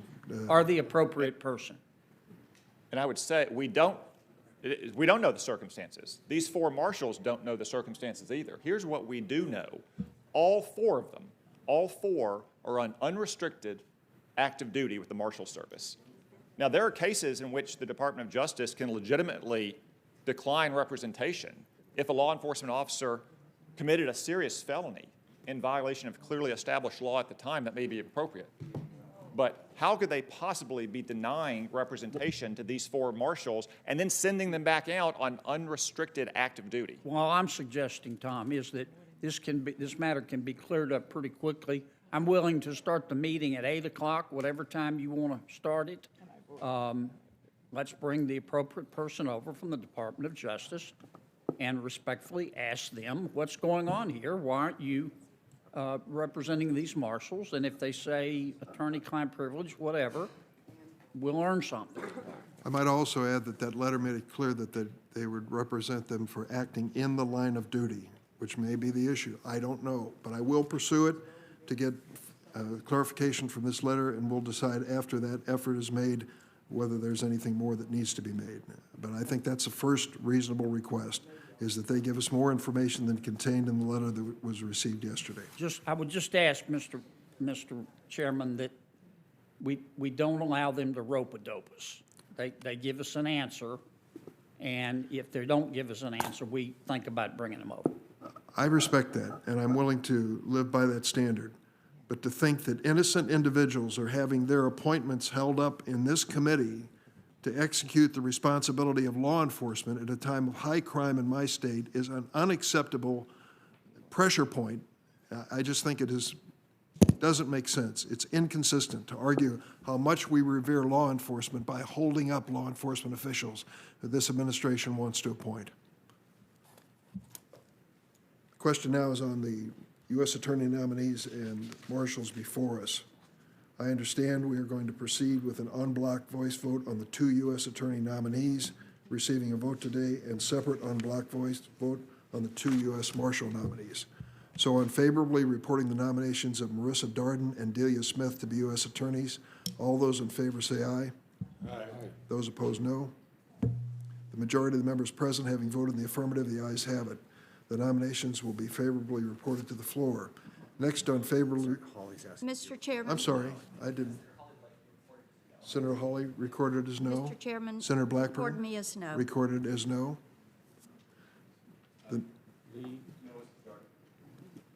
Senator Lee, no as to Marissa Darden. Any others? Senator Cruz, no for both, or which? Both. Senator Cruz is no on both. Chair repeats, the majority of members present having voted in the affirmative, the ayes have it. The nominations will be favorably reported to the floor. Next, on favorably reporting the nominations of Eddie Frizzell and LaDon Reynolds to be U.S. Marshals, all those in favor say aye. Aye. Those opposed, no. The majority of the members present having voted in the affirmative, the ayes have it. Are there any members wishing to be recorded no on those U.S. Marshals? Lee. Senator Lee? No on Frizzell. Senator Blackburn? No. On both? On both, Senator? Senator Blackburn, no on both. Any others? Senator Cruz. Cruz? No on both. Chair restates the majority of members present having voted in the affirmative, the ayes have it. The nominations will be favorably reported to the floor. The final nomination is Andrew Foyce, nominated to be chairman of the Administrative Conference of the U.S., currently serves as career attorney advisor in the Office of Legislative Affairs at the Administrative Office. Before that, spent several years as a Deputy Attorney General. Does anyone seek recognition on the Foyce nomination? On favorably reporting the nomination of Andrew Foyce to be chairman of the Administrative Conference of the United States, the clerk will call the roll. Mr. Leahy. Aye. Mrs. Feinstein. Aye. Mr. Whitehouse. Aye. Ms. Klobuchar. Aye. Mr. Coons. Yeah, I Mr. Blumenthal. Lugar was more Hirono. understandable. There were a few other people. Remember the letter and they all. Mr. Booker. And they went in that. Mr. Padilla. Mr. Ossoff. Mr. Grassley. This seems like I just Mr. explained Graham. about the guy. And he left Durbin's gone. Mr. Cornyn. Yeah, Mr. Lee. the other ones did both. Mr. Cruz. And they're just doing it to stand with Cotton. Mr. Sachs. His was all out of sight. Mr. Hawley. Mr. Cotton. How's the Google bill Mr. going? Kennedy. No. Mr. How's the Google Tillis. bill going? Mrs. Blackburn. Chair Durbin. Does he Chair want to get Durbin, it the done? votes are 11 yeas, 10 nays, 1 pass. Okay. Need to have a talk with them. Chair Durbin, the votes I are just 12 hope yeas, there's some 10 reason. nays. Never mind. Not enough. Nomination be favorably reported to the floor. Next up is the consideration of S 3538, the Earn It Act of 2022. My understanding is Senator Graham has to be on the floor soon, so I'm going to turn it over to him and to Senator Blumenthal to explain the bill. Thank you, Mr. Chairman. We have taken this up before. The committee passed it unanimously. We've been working with Senator Lee for some concerns he has, and I want to just say to anybody and everybody listening, Senator Lee has been great to work with. There's never been a doubt about his desire to protect young people from having their images continuously shown, the sexual abuse that happened to them that was recorded in different forms, repeatedly shown on the internet for all of their lives. He's against that. So Section 230, as we all know, basically protects social media platforms, gives them liability protection. They say they're billboards. We've heard, Mr. Chairman, from victims of child exploitation, people as children being sexually abused has been recorded in photos and videos that are played out on the internet millions of times. And it just follows them to their grave. And so what we're saying here is when it comes to Section 230, we're going to have an exemption regarding 2 federal statutes that make it a crime to knowingly pass on sexually graphic material regarding children. So an internet social media company would be put on notice that they need to regulate this, but in terms of prosecution, they would have to knowingly engage in allowing the behavior to continue on their platforms. I think 49 states have laws regarding this subject matter. Senator Lee, we will continue to work with you to make sure that we don't do anything to put states in a bad spot or to capture the innocent. But I think the committee has spoken with one voice. I want to thank Senator Blumenthal, thank every member of this committee. It took a while to get over the hearing. Senator Feinstein and I talked about it. The examples of people having children, mothers, fathers of children that were sexually abused, and the abuse was captured in video and sometimes photos that continues forever. And our goal is to tell the social media companies, get involved and stop this crap. Yeah. And if you don't take responsibility for what's on your platform, then Section 230 will not be there for you. And it's never going to end until we change the game. And this bill changes the game. And I hope we can be unanimous in supporting this legislation, get it to the floor, and make it law, and do something about protecting these children other than talking about it. Mr. Chairman. Senator Blumenthal first. Thanks so much, Mr. Chairman. I'm going to be brief because I'd like my full statement be entered into the record. Without objection. I'd also ask that letters of support from a number of organizations among the 250 law enforcement groups, child advocates, NCMEC, and others be also entered in the record without objection. Without objection. Let me just thank, first of all, Senator Graham for his patience and dedication to this cause, which is extraordinarily bipartisan. We have 22 co-sponsors to this measure in the Senate. And I know there is some controversy about it, but I just ask my colleagues to imagine for the moment the most unspeakable, despicable violation of your physical being that you can imagine at a young age, as a child, repeated thousands of times on the internet for millions of strangers to see with sadistic pleasure, following you through your whole life. And imagine that someone has the tools and power to stop it and basically blows you off, refuses to respond. We have heard numerous examples.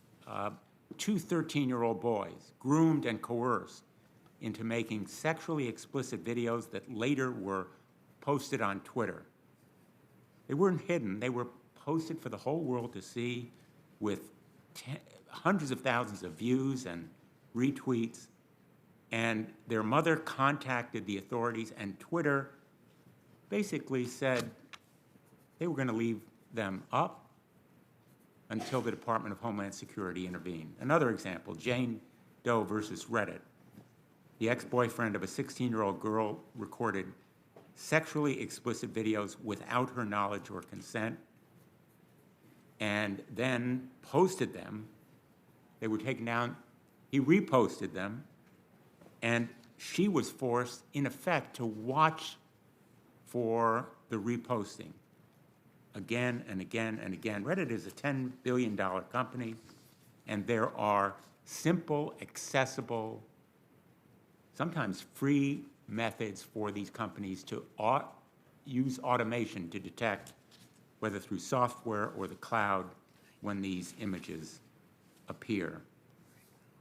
Now, there's no question, big tech, their armies of lobbyists and their allies have sought to make this issue one of encryption. It's not about encryption.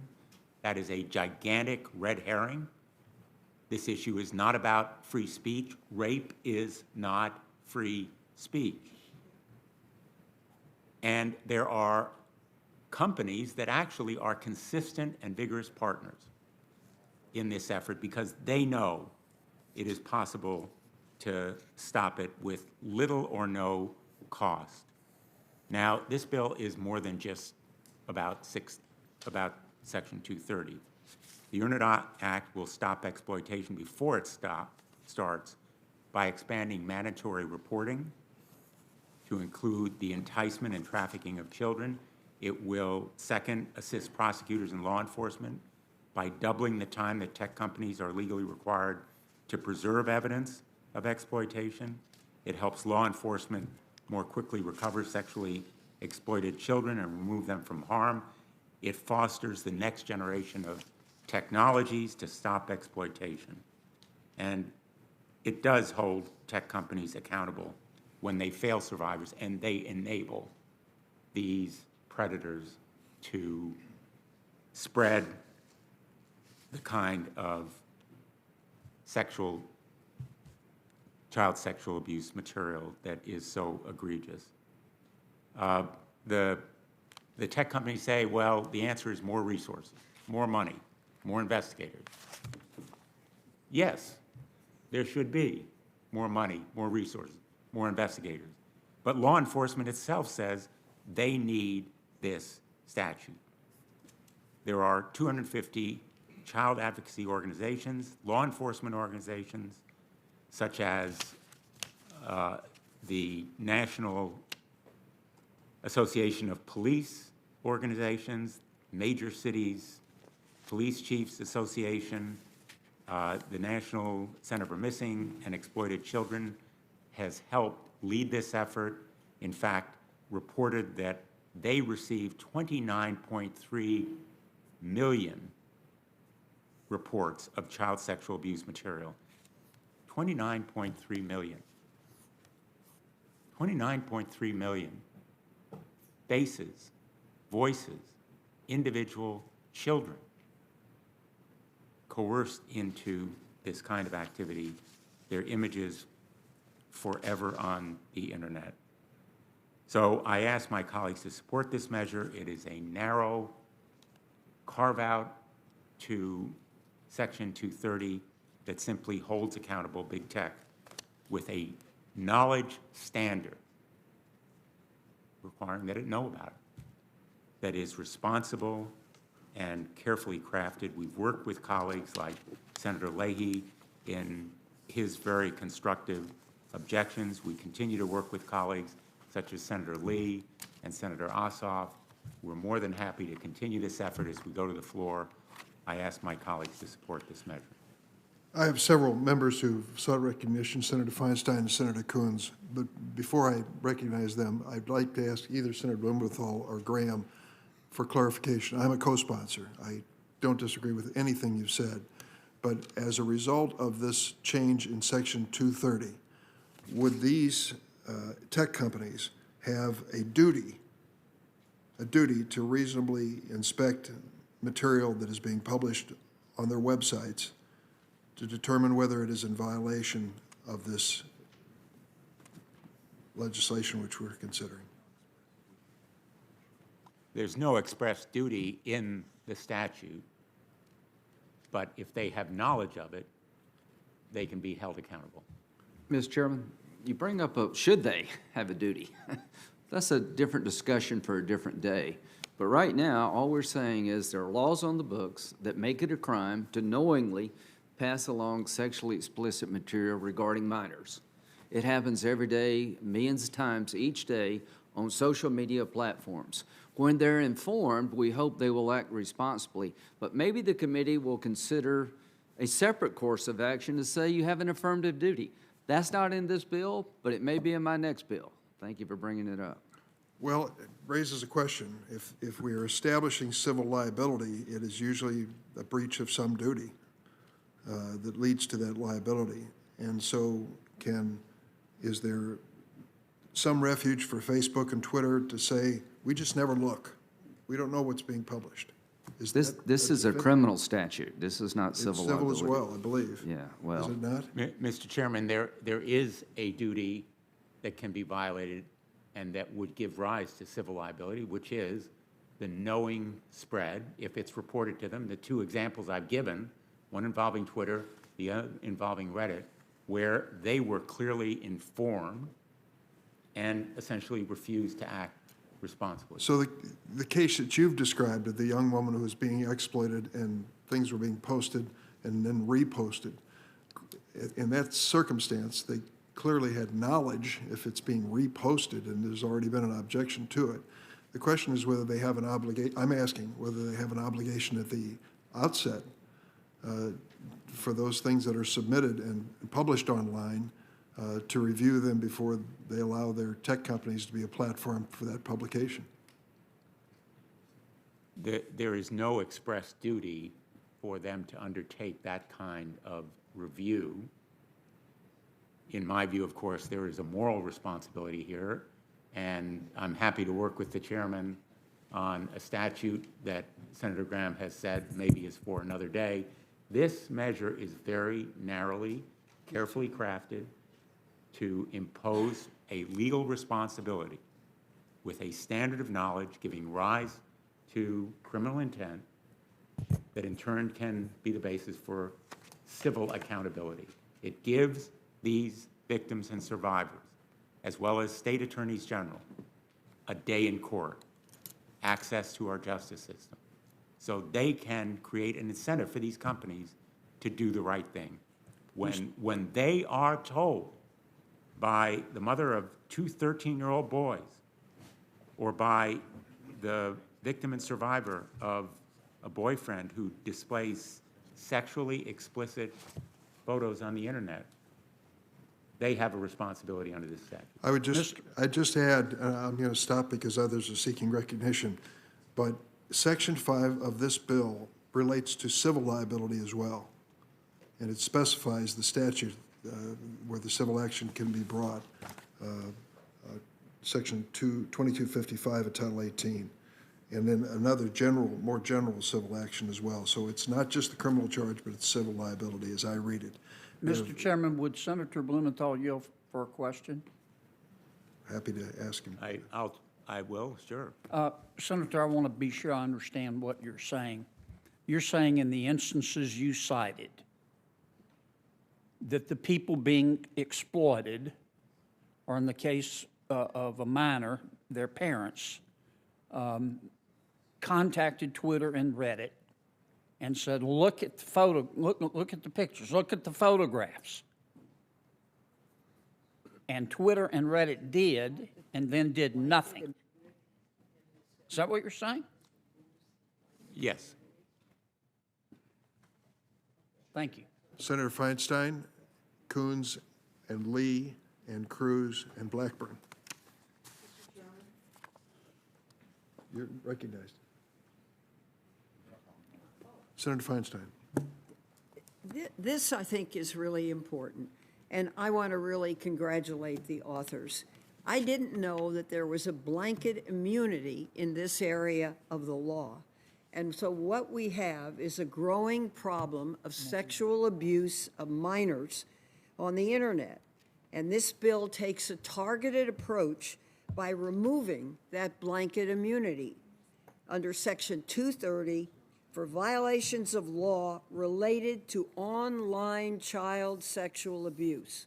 It seems to me that this is pretty direct and pretty real, and I want to congratulate Senators Blumenthal and Graham, and I really don't understand any opposition to it because it's the most direct, simplest solution. Take away the blanket immunity. Thank you, Senator. Senator Coons. Senator Coons stepped out for a moment. Senator Lee. Thank you very much, Mr. Chairman. I do want to thank Senator Graham and Senator Blumenthal for their efforts to combat child sexual abuse material. This material is a scourge to society in any format, and it's proven especially virulent and difficult to combat online. And I know that every single member of this committee, myself included, we're all united in our desire to eliminate it. And they've worked hard, faithfully, in this Congress and in the last to do that. Now, in the last Congress, Senators Graham and Blumenthal effectively addressed many of the concerns that had previously been raised with the legislation before we marked up the Earn It Act. I subsequently voted for the legislation while reserving my right to continue to refine it once it left the committee, and with some assurance from the sponsors and from Senator Graham, who was the chairman, I believe, at the time, that they'd continue to work with me in good faith to address some of the lingering issues. It is important, not in spite of, but specifically because of, the fact that we all support this. It's important to get it right. It's important when we act to make sure that we know what we're enacting. Particularly with something that's this popular and as to which there's this much support and this much passionate support. We have a duty to those we represent. We have a duty to the American people and to our legal system to make sure that we understand what it is that we're and acting. And I want to highlight a couple of things that I've identified and that I continue to want to make sure that we understand completely before we act. Because I think we're very close. I don't think we're quite there yet, but I think we're very close, and I think this is something we can move out of committee today. But I do think we need to have a plan to address a couple of things. It's unfortunate, by the way, that we can't, a trend seems to be developing, particularly with some things that are popular and as to which there's a fair amount of emotion, that we seem to have fallen out of the practice recently in the committee of welcoming efforts to improve legislation at markup. There were some unfortunate things said by offices of members of this committee over the last 24 hours that have falsely sent the signal that there are some members of this committee who don't support the legislation or that are wanting to tank it for one reason or another. That is unfortunate. That there were communications made to some outside groups, and some outside groups who ended up interpreting the filing of amendments last night as somehow a hostile act. We filed those consistent with longstanding practice of this committee, that we file those by 5 p.m. the day before the markup. And I mean, this is the place where that happens. It's at markup when we improve any latent, lingering misunderstandings, we clarify things, we make modifications to it. I want to cover a couple of issues where I have concerns. First, I've got some concerns with the encryption component of the bill, and wish that this version fully reflected the compromise reached by the committee in the last Congress in response to changes that were requested by Senator Leahy.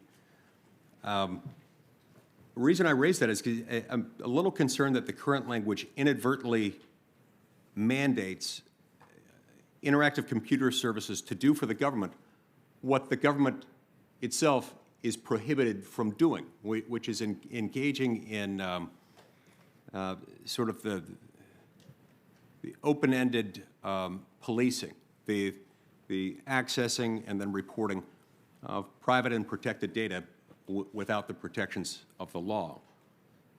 I've got an amendment that would restore the Leahy language, which I think struck an appropriate compromise here, and that's an amendment that passed this committee by unanimous consent in the last Congress. I don't necessarily have to ask for a vote on that in committee today, but I will be asking that we continue to work on this issue as we approach the floor, because I think it's important. If there's a reason why that was omitted from this, I'd love to know what it was, but it concerns me. I don't see a good reason to omit it. There are a couple of different formulations that I've proposed, one of which involves the Leahy language itself. I've got another one that would just involve the striking of one word and the elimination of one letter of another word, and I think that would also fix it. I'm open to other ideas. I'm also open to arguments if you think I've got that issue wrong, but I want to make sure we know what we're doing when we enact this. We owe it to the American people to be thorough. My other concern relates to the provisions of this bill dealing specifically with Section 230 of the Communications Decency Act. Now, I wholeheartedly agree, not only with the overall objectives of this bill, but I wholeheartedly agree also that interactive computer services complicit in the advertisement, promotion, presentation, distribution, or solicitation of child sexual abuse material should not enjoy protections under Section 230. But if we've learned anything from watching Facebook, Google, and Twitter over the course of the pandemic and a controversial presidential campaign cycle and what's followed from it, it's that those particular actors, the really big ones, perhaps not the smaller actors, but certainly these larger companies, can and do thoroughly monitor, and they have full capacity to identify and delete posts and suspend individual accounts that they deem problematic, undesirable, or otherwise not appropriate for their site. if these big actors fail to be as vigilant as they've been in other contexts, if they fail to be as vigilant in using these capabilities in their efforts to combat child sexual abuse material, as they have been in stifling other views that they don't like, whether it's about alternative COVID therapies or conservative viewpoints or whatever it is, then I have no problem with them being held liable for not addressing CSAM on their sites. They certainly have demonstrated the ability to thoroughly monitor their sites and address things that they find unacceptable. And so if they have that in other areas, they certainly have the ability to do that with respect to CSAM. But unlike alternative COVID therapies, CSAM is actually illegal. And so they ought to be able to do that. At the same time, I do worry about smaller companies. Smaller companies in particular that might not have the resources to comply with the patchwork quilt of state laws. And I also worry that these smaller interactive websites, including things like a church website that allows people to chat online about their about theology or about tenets of their faith.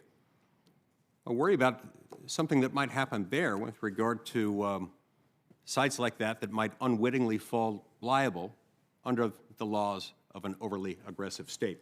Now, to be clear what I'm talking about, if you turn to Section 5, I'm talking about Section 5B and Section 5C. You'll find this on page 15.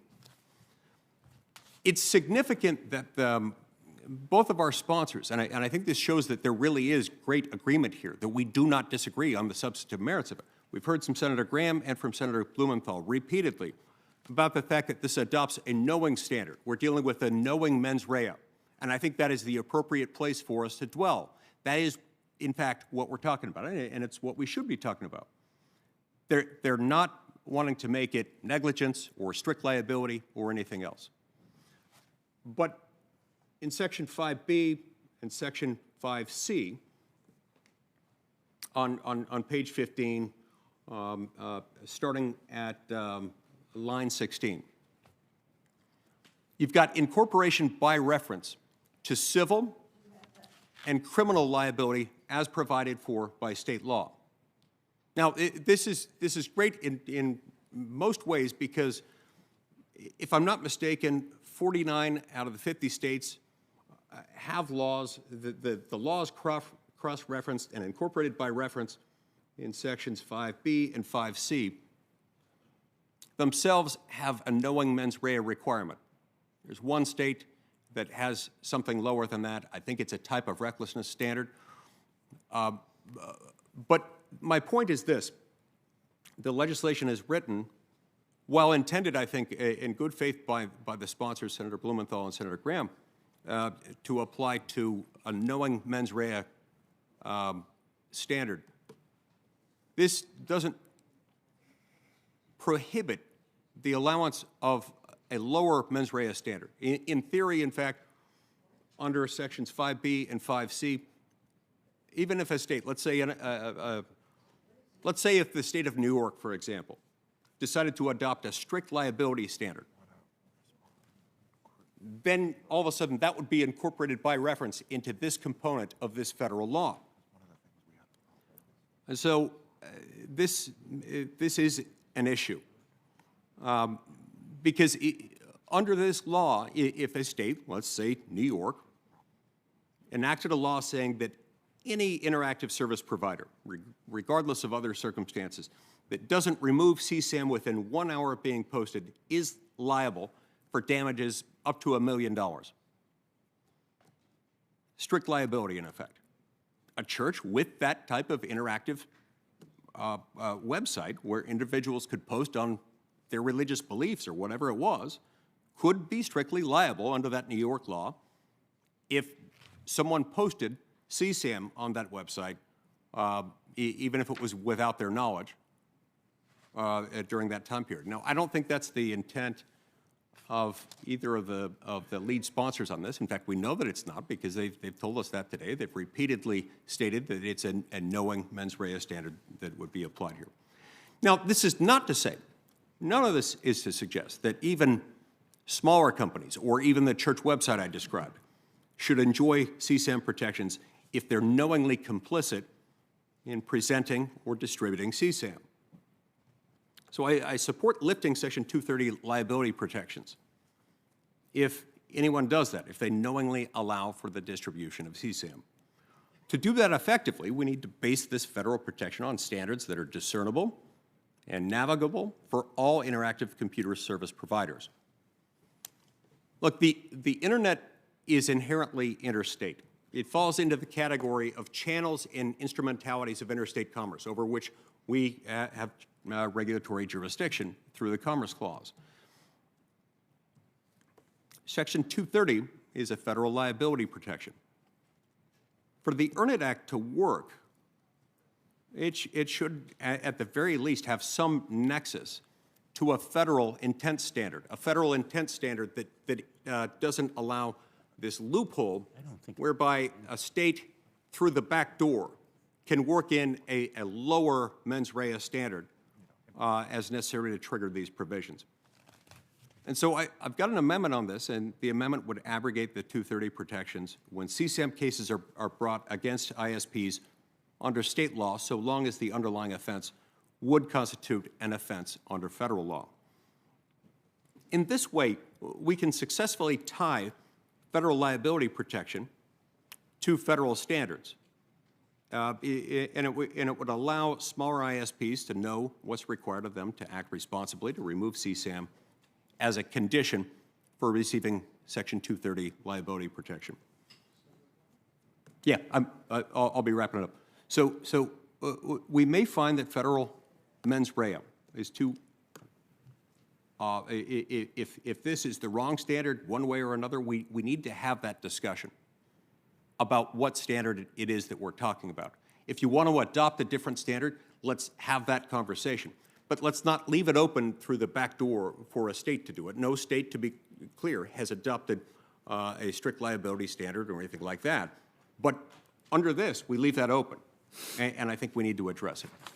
So look, the hour is late, and I especially now that I've heard the intentions of both the authors, I'm confident that we actually agree on this. So if you're good with it, if you agree to work with me in good faith as we approach the floor to address these issues, I'd love nothing more than to support moving this out of committee today. Senator Lee, let me just say two things. First, if you ever want to offer an amendment, you are welcome to do so, as any member of the committee would be. I have done my level best to open that opportunity and not close it to either side of the aisle. So that is your right. Secondly, when you say all but one state, which you've referred to in mens rea, the one state is my state, Illinois, and they have established a standard, a mens rea standard of knew or should have known. So they've gone beyond the strict knowledge standard to a responsibility of having to learn the situation. That's why I asked the question of Senator Blumenthal. Senator, did you want to speak? Yeah, I'll just respond really briefly. As the senator knows, the treatment of encryption in this statute is the result of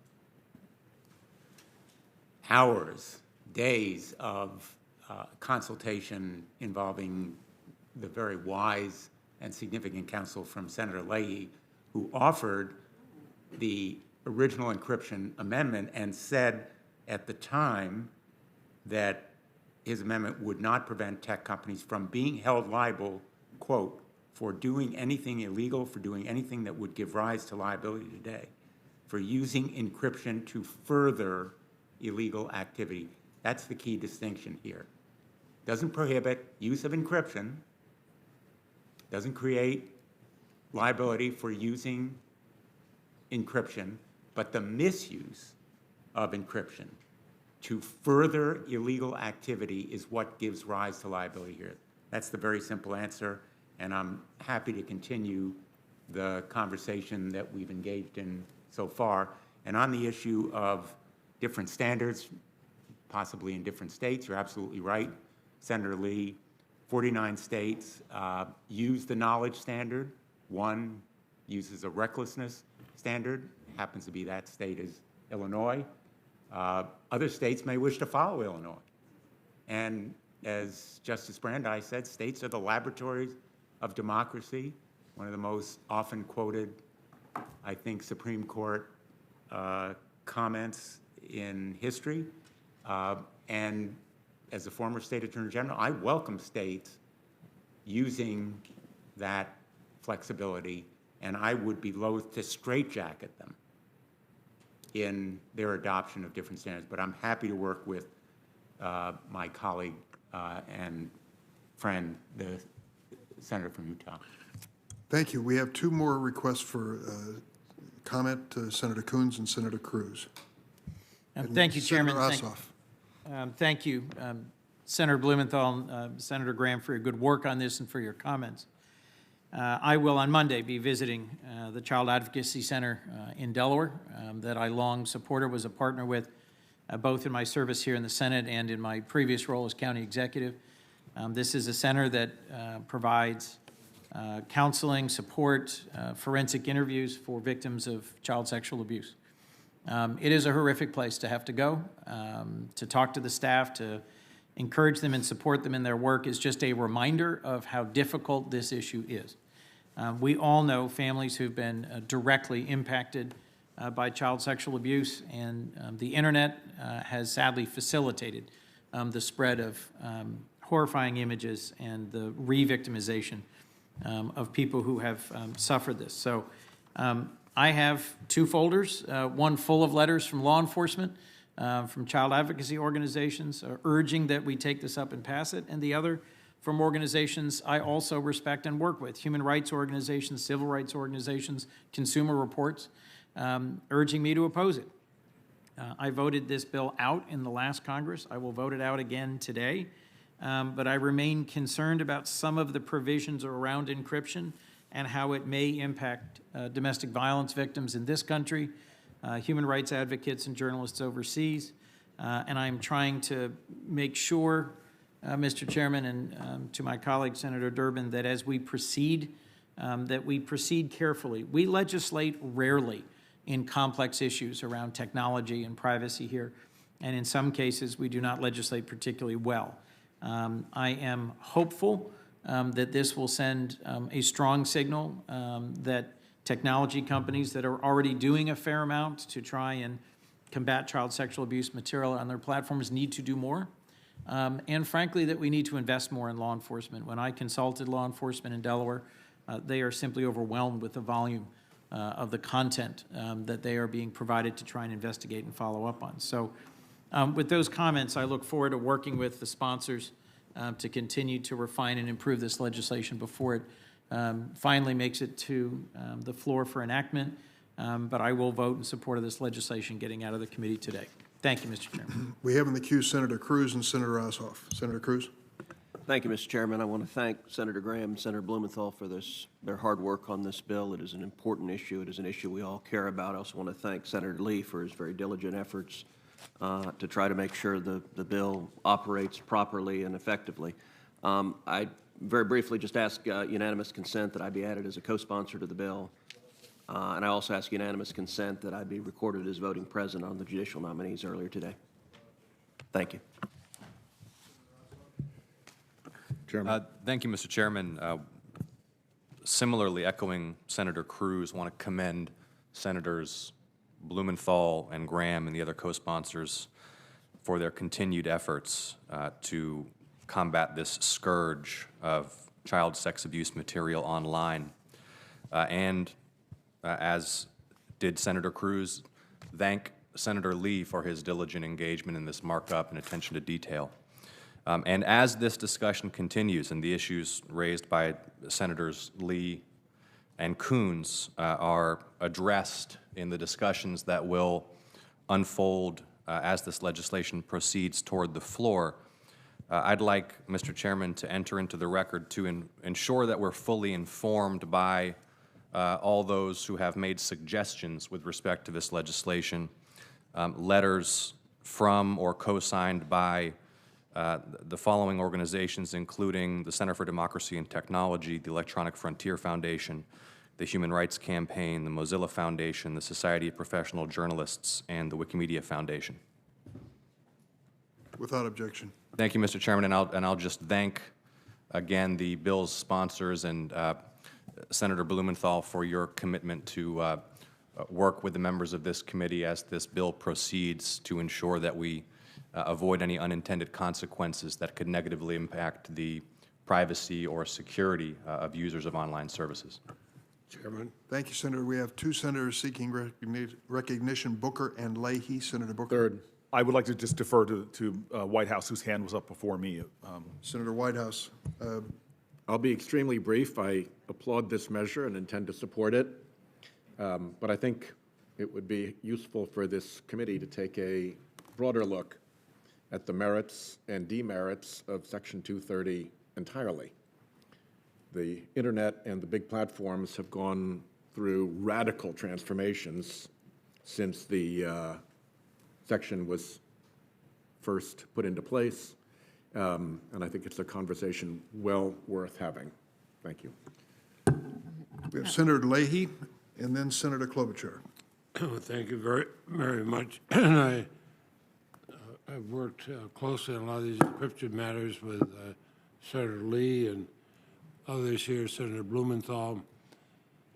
He knows my former chief counsel, Mr. Pendle, worked hard on this. There's we negotiated some language on encryption, which is included in the act, about going against sexual abuse material, not ending encryption services, which protect privacy and data security. I think the updated language does that. We try to strike the right balance between the need to target child sexual abuse and also, though, to preserve privacy protections. I believe it has. I know there's going to be further work as we're going through, but I commend the senators on both sides of the aisle who worked so hard in this. And Senator Blumenthal, you've been extraordinary in the amount of work you've done on it. And as Senator Coons pointed out, you can get letters for and against, but we know this is a very, very important subject, and I think it's workable. Senator Lee and I have discussed it even again late last night, and Senator Ossoff and I, and it can be done. Senators Klobuchar and Padilla. Senator Booker, did you? Yes, I'd like to go at some point, but the updais people who have far more seniority. Oh, my goodness. should certainly go first. Speaking from the updais, thank you, Chairman Durbin. Thank you, Senator Booker. I just wanted to commend, of course, Senator Blumenthal and Senator Graham for their incredible work on this and sharing some of the sentiment that Senator Whitehouse just raised about, in addition to moving forward with this and some of the other work we've done on human trafficking in Section 230, is really looking at it as a whole. And I wasn't in this space a few years ago, but as I have encountered working with Senator Lee on the venue bill, where he's worked so hard leading that bill, and the resistance that we got on that from the companies to simply allow the state attorney generals to be able to keep their cases in their own states and not be delayed, or the work that and the resistance we got from the companies of even doing that. Senator Grassley and I, the work that we did on the are doing on the self-preferencing anti-discrimination bill. Just one thing after another, you make a change, then another one, and they just are basically resisting any attempt to make a fair and even playing field on the internet. You look at the work that Senator Blumenthal and Senator Blackburn did and I was happy to be the original co-sponsor with them on the App Store. Again, resistance. You look at the work that Senator Kennedy and I have done on the journalism bill. Every step of the way, regardless of differences on this committee, there's one thing in common with all these efforts, even if we don't agree on them, and that is just a resistance to this. And that's why I am very pleased with Senator Whitehouse's remarks to look at Section 230, because at some point, you know, you can't resist any effort in this huge part of the economy where there have been people hurt in so many different ways and small businesses hurt of any kind of rules of the road, and yet they hold up this immunity. So it's time to look at it, and I commend my colleagues for their work. Going down dais, Senator Booker and then Senator Padilla. Very far down. Thank you very much, sir. I just want to again thank the sponsors of this bill. This is a moral urgency that we, as a Senate, take an action to a grave and, as Senator Coons described, wretched problem within our country. I just want to just sort of, in honor of the time, just affiliate myself a bit with the concerns that were expressed by Coons and Ossoff and Lee, and let the sponsors of the bill, I know I would really like to work with them to see if we can find as best of balance as possible on some of the concerns that the civil rights community and, excuse me, that the human rights community and privacy rights communities have. But thank you. Thanks, Senator Booker. Senator Padilla. Thank you, Mr. Chair. I'll too try to be brief and add on to comments expressed by Senator Booker, Senator Ossoff, Lee, and others. I want to thank the leaders of this legislation. I also want to thank the survivors and child safety organizations that have reached out to my office to shed light on the clearly inadequate responses of both tech companies and law enforcement to address the crime of child sexual abuse. We should be investing more in protecting our children, in helping victims recover after unspeakable traumas, and holding the perpetrators and enablers of their abuse accountable. The tech industry certainly has the resources and capabilities to invest more in keeping our children safe online. And I fear that without the presence of this legislation, the companies might not be doing as much as they're doing on this front, but we clearly need to do more. I also think it's important to note, as Senator Ossoff has raised, that dozens of human rights organizations have expressed significant concerns with the bill as written. They warn that the bill could result in the overbroad censorship of lawful speech and activity in a manner that will disproportionately burden diverse communities, particularly the LGBTQ community. They've also raised concerns that the bill could actually jeopardize public safety by disincentivizing companies from offering end-to-end encryption and other privacy and security technologies. So I just urge the sponsors to work with these organizations and human rights groups to address the concerns before the bill reaches the floor. Again, thank you to Senator Blumenthal for his work on this important issue. Thank you, Mr. Chair. Thank you. If no one else seeks recognition, we'll vote on final passage on favorably reporting S35. Chairman, if I could just make one final comment here. Certainly. Very quickly, I want to second the remarks made by Senators Whitehouse and Klobuchar. Very pertinent and important that this approach is very narrowly targeted.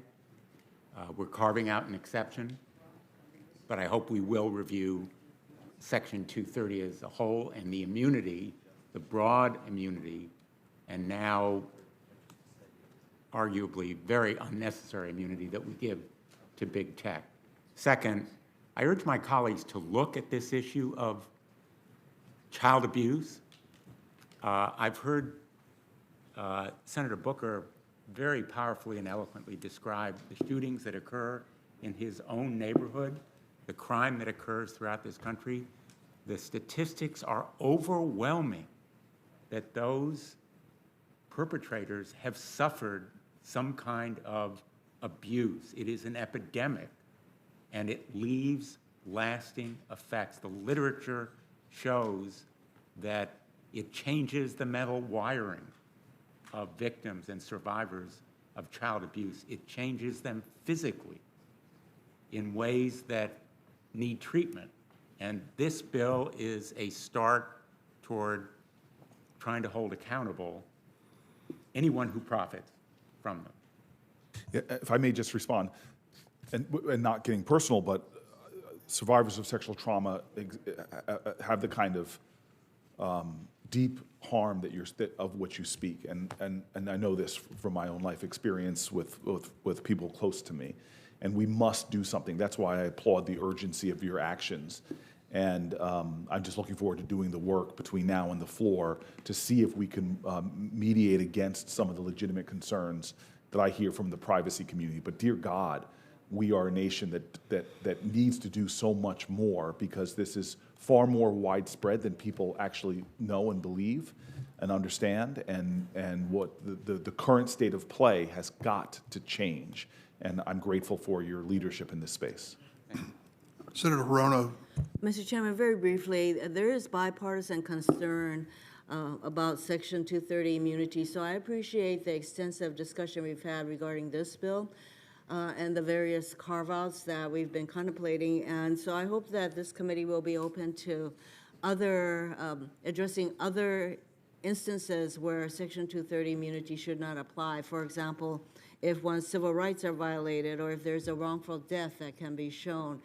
And I think this just points out that the broad immunity of Section 230 needs to be addressed, and we are doing so. Thank you, Mr. Chairman, and to the sponsors of this bill. Thanks, Senator Hirono. I'll wrap up by saying the exchange between Senator Blumenthal and Booker called to mind my visit to the Cook County Juvenile Facility to ask the counselors who were these shooters who were killing so many people on the streets of Chicago.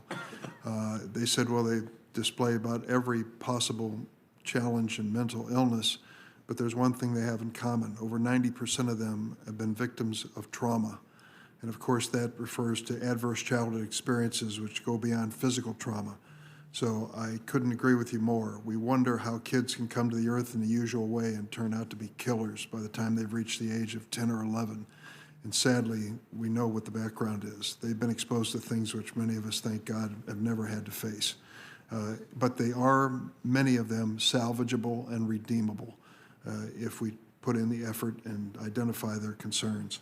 I'm going to try to move to the passage of these two bills at this point. On favorably reporting 3538, the Earn It Act of 2022. All those in favor say aye. Aye. Opposed, no. The majority of the members present having voted in the affirmative, the ayes have it. The bill will be favorably reported to the floor. Next is S3103, co-sponsored by myself, Senator Blackburn, and many others, to provide greater access to justice for child sex abuse victims by eliminating the statute of limitations for the federal civil remedy. The hearing we had with Olympic athletes is still being talked about, where we heard about Dr. Nasser, who for decades was abusing these children. There is no statute of limitation for federal criminal prosecution of child sex abusers while the victim is alive, but statutes of limitations remain an obstacle for many survivors. Recently, a study by Child USA of the survivors of abuse in Boy Scouts of America found that 51% of the survivors disclosed their abuse after they'd reached the age of 50. This is trying to remedy the situation by extending the statute of limitations, I should say waiving the statute of limitations under these circumstances. Is there any discussion of this bill? If not, we'll vote on final passage on favorably reporting S3103, eliminating limits to justice for child sex abuse victims. Those in favor say aye. Aye. Those opposed, no.